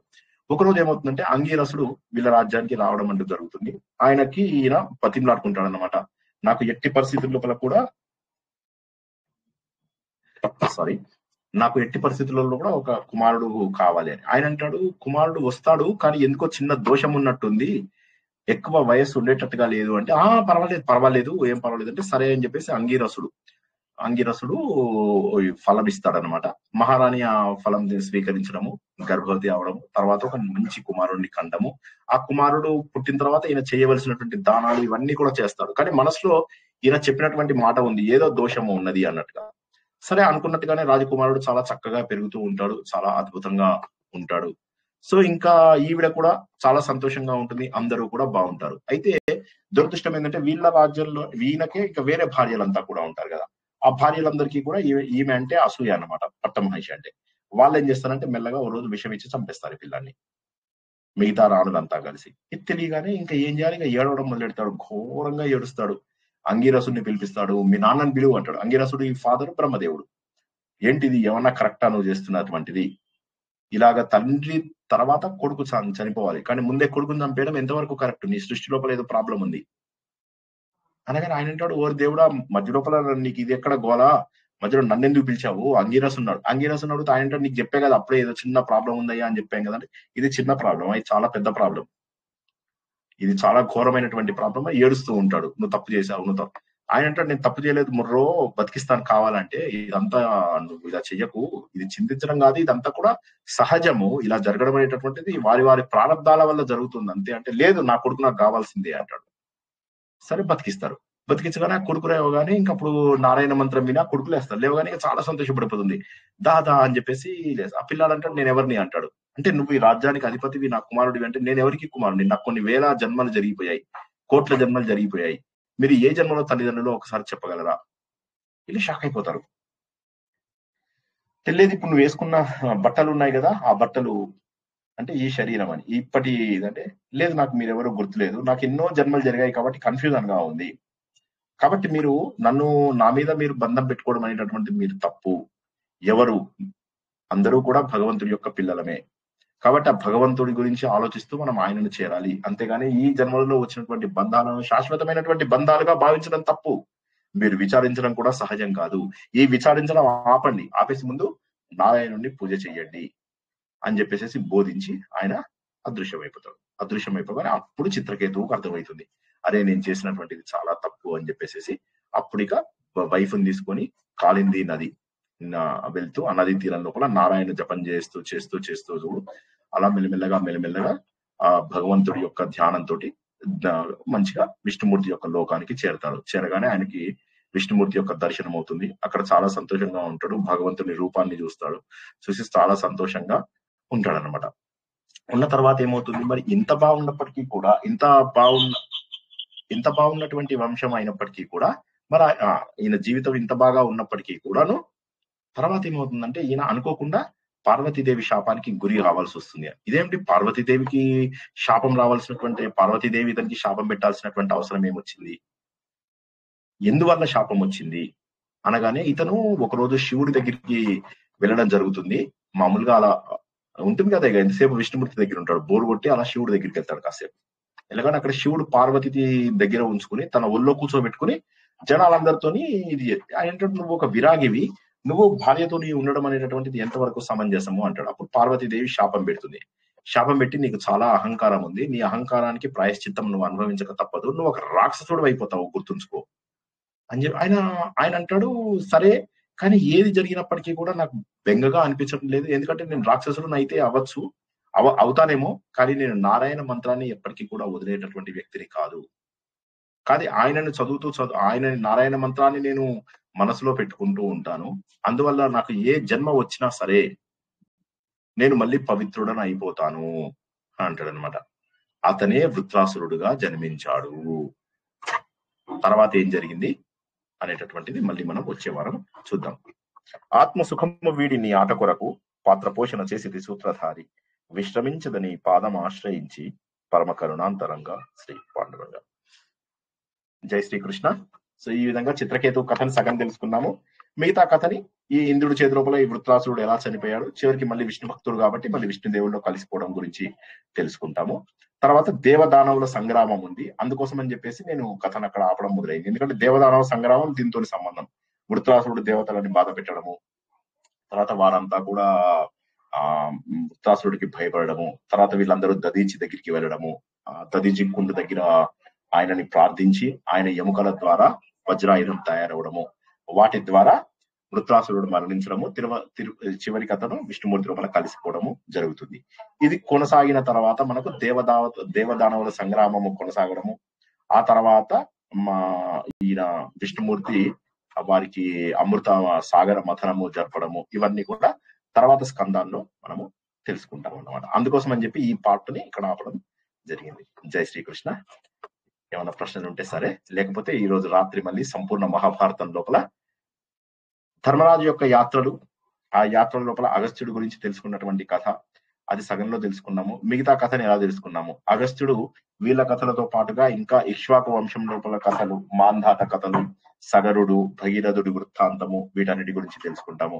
ఏ విధంగా అగస్త్యుడు వింధ్య పర్వతం యొక్క గర్వాన్ని అణిచాడని చెప్పేసి, అదే విధంగా అగస్త్యుడు ఏ విధంగా సముద్రంలోని నీళ్ళన్ని తాగేసేసి కాలకేయులని చెప్పి వాటిని అందరినీ చంపించాలని, ఇటువంటి మహోన్నతమైనటువంటి కథలన్నీ కూడా ఈ రోజు రాత్రి తెలుసుకుంటాము. ప్రతి కథకు వెనక ఒక కథ ఉంటుంది. భగవంతుడి శక్తికి, తర్వాత నెగటివ్ ఎనర్జీ అని చెప్పేటటువంటి రాక్షసుల శక్తికి మధ్య నిరంతరము జరుగుతున్నటువంటి పోరాటమే మనం కథల రూపంలో తెలుసుకుంటున్నాము.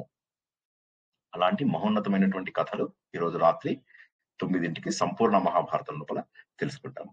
ఇంకేమీ ప్రశ్నలు లేకపోతే ఈ రోజు ఒక 5-10 నిమిషాలు ప్రశ్నలకు పెట్టుకుందాం. ఎవరికైనా ప్రశ్నలు ఉంటే, లేకపోతే ముగించుకుందాం. జై శ్రీకృష్ణ.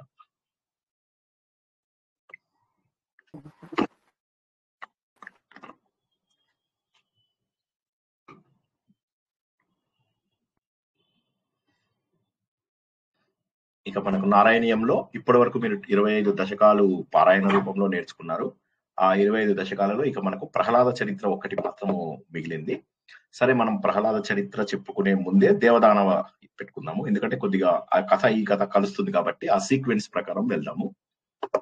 ఒకటి మనం తెలుసుకుంటాము. ప్రహ్లాద చరిత్ర తెలిసినదే అందరికీ, అది క్లుప్తంగా తెలుసుకుని వచ్చే వారం గాని ఆ తర్వాత వారం గాని, ఎందుకంటే వచ్చే వారం మనము మణిద్వీపము తెలుసుకుంటాం కాబట్టి మణిద్వీప వర్ణన మనము ఎలా సాధించాలి, ఇప్పుడు ఇందులో ఎలా అయితే వైకుంఠ సాధన అని చెప్పేసి ఏదైతే అనుకుంటామో అదే విధంగా మణిద్వీప సాధన మనము చేయగలుగుతామా, ఈ మంత్రములకు ఈ శబ్దములకు ఉన్నటువంటి శక్తి ఏమిటి, ప్రపంచమంతా కూడా అమ్మవారి దృష్టిలో అంటే బ్రహ్మాండ పురాణం బట్టి, దేవి భాగవతం బట్టి ఎలా ఉన్నది, దీని యొక్క రిఫరెన్సులు లలిత సహస్రనామంలో ఎలా ఉన్నాయి, ఈ విషయాలన్నీ కూడా మనం వచ్చే వారం మణిద్వీప వర్ణన ప్రారంభమవుతుంది, అందులోపల తెలుసుకుంటాము. నారాయణీయంలో ఇప్పుడు మనకు మిగిలింది కేవలము 24-25 దశకాలు. ఈ 24-25 దశకాలు కూడా ఏవైతే ఉన్నాయో ఇవి ప్రహ్లాద చరిత్ర, ఇవి అందరికీ తెలిసినవే.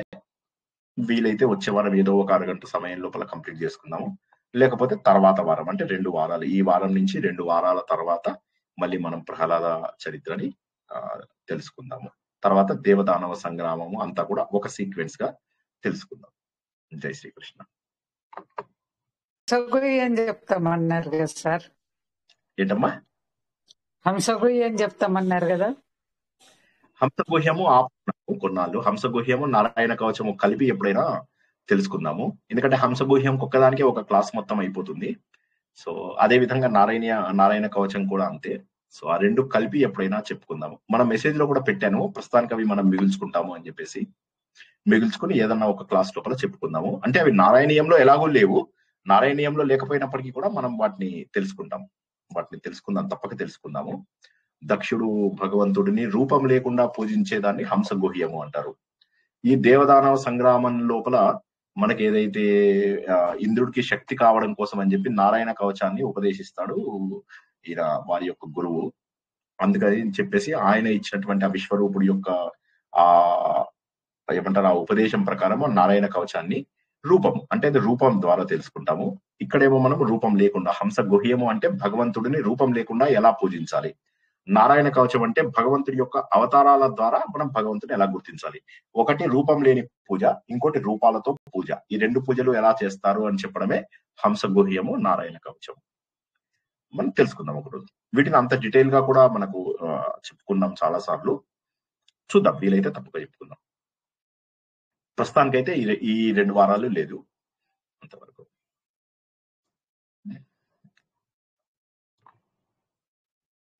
మరి రాఖీ పౌర్ణమికి తోబుట్టువులతోటి గిఫ్ట్లు తీసుకున్నాం కదా సార్, మరి అది ఎలా? అది పర్వాలేదు, నా చిన్న చిన్నవి ఓకే. ఇప్పుడు ఏమంటున్నానంటే నేను బయట జనాలని వాడుకోవడము, బయట జనాలని హెల్ప్ అడగడము, బయట జనాలతోని అంటే ఏవైతే స్వార్థపూరితమైనటువంటి ఇవి ఉన్నాయో వాటిని తగ్గిస్తే మంచిది అంతే. వేరే వాళ్ళ వస్తువులు, వేరే వాళ్ళ డబ్బులు, వేరే వాళ్ళ ఇంట్లో ఐటమ్స్ వీలైనంత వరకు తీసుకోకపోతే బెటర్. అట్లా వాటిని అవి కూడా ఏది కూడా ఆశతో చేయని పనులు ఏవి తప్పులేదు. ఆత్మీయతతో చేసే పనులు వేరు, ఆశతో చేసే పనులు వేరు. అవి తగ్గించండి, వీలైనంత వరకు తగ్గించండి. తోడ పుట్టిన వాళ్ళతో తీసుకున్నాం, మళ్ళీ అది కూడా ఒక మనసులో ఒక వీలైనంత వరకు అనుమానం లాగా ఇచ్చేసేయండి, అనిపిస్తుంది. వరకు ఇచ్చేసేయండి. అంటే ఏదో ఒక రూపంలో అప్పచెప్పేసేయండి అంతే. రుణం ఉంచుకోకండి, ప్రతిదానికి వడ్డీ వేసి ఇచ్చేసేయండి అంతే. ఏ వస్తువు ఎవరి దగ్గర తీసుకోవద్దు. అలాగే దొరికాడు కదా ఇక మనం వాడుకుందాము అని చెప్పేసి ప్రతి వ్యక్తిని, వారి హోదాను, వాళ్ళ పదవిని, వాళ్ళ పవర్ ని, ప్రతిదాన్ని మనము ఇప్పుడు మనం ఈ సత్సంగాలలో వాటిల్లో చూసేది ఇదే. చాలా మంది ఏం చేస్తారు, సత్సంగాలలో 10 మంది పరిచయం అవుతారు. నువ్వేం చేస్తావు సార్, మాకు అవసరం ఉంది సార్, మీరు చేసి పెడతారా? అతను కూడా చేస్తాడు. ఎప్పుడంటే వీడు అవతల వాడు చేసే ఇందులో ఉంటే అతను కూడా చేస్తాడు హెల్ప్. ఈ విధంగా ఏమైపోతుందంటే అవి నెట్వర్క్ లాగా ఫామ్ అవుతున్నాయి తప్పితే. అందుకే మన గ్రూపుల్లో కూడా నేను నెట్వర్క్స్ ఫామ్ చేయనియను. మన గ్రూపుల్లో కూడా చాలా సార్లు చెప్పాను, నెట్వర్క్స్ అవి ఫామ్ చేసి పెళ్లిళ్లకు, పేరెంటాలకు పిలుచుకోవడాలు ఇవన్నీ చేయకండి. ఎవరిది వారు ఇండివిజువల్ గా సాధన చేసుకోండి. అంతేగాని అందరూ గుంపులుగా కలవడము, మా ఇంట్లో పెళ్లికి నువ్వు రా, మీ ఇంట్లో పెళ్లికి నేను వస్తా, మా ఇంట్లో ఈ ఫంక్షన్ ఉంది, మా ఇంట్లో ఈ ఫంక్షన్ ఉంది అని ఇలా ఒకళ్ళు ఫంక్షన్స్ ఇవన్నీ చేయకండి. కనీసం ఈ గ్రూపులలో ఉన్న వాళ్ళు అటువంటి మెసేజ్లు పెట్టవద్దు, అటువంటి వాటిని ఎంకరేజ్ చేయం మనము. ఎవరి సాధన వాళ్ళు చేసుకుంటూ ఇండివిజువల్ గా సంతోషంగా ఉండండి. వేరే వాళ్ళ దగ్గర ఏమి తీసుకుంటలేం సార్, ఏ ఫంక్షన్ కు వెళ్ళట్లేదు, వెళ్ళినా కూడా రిటర్న్ గిఫ్ట్లు అనేవి ఏవి తీసుకోవడం లేదు. మనం ఇవ్వడమే గానీ తీసుకోవడం లేదు. కానీ మొన్న రాఖీ కట్టాను కదా మా తోడబుట్టిన అన్నకు, మళ్ళీ ఇక వాళ్ళు వస్త్ర రూపకంగానో ధన రూపకంగా ఇస్తే అట్లా కూడా వద్దన్నాం సార్ ఈసారి. అంటే ఎప్పుడు తీసుకుంటారు, అన్నను తోడ రక్త సంబంధం వద్దనొద్దు, పసుపు కుంకుమల కింద ఇచ్చినవి తీసుకోవాలి అని బలవంతంగా చేతిలో పెట్టాడు. అందుకు మళ్ళా దీనికి ఏమన్నా ఉంటుందా అని అడుగుతున్నాను సార్. జై శ్రీకృష్ణ. వండర్ఫుల్. అందరూ కూడా భగవంతుడి యొక్క స్వరూపాన్ని గుర్తించారు. భక్తి మనను ఎంత దూరానికి తీసుకెళ్తుంది అన్న సంగతిని గుర్తించారు.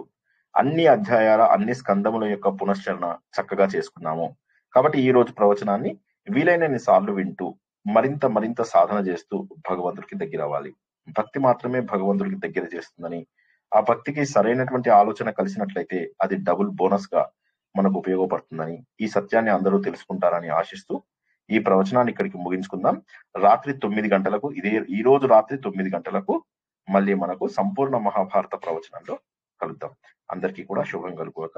జై శ్రీకృష్ణ. జై శ్రీకృష్ణ. శ్రీకృష్ణ. జై శ్రీకృష్ణ.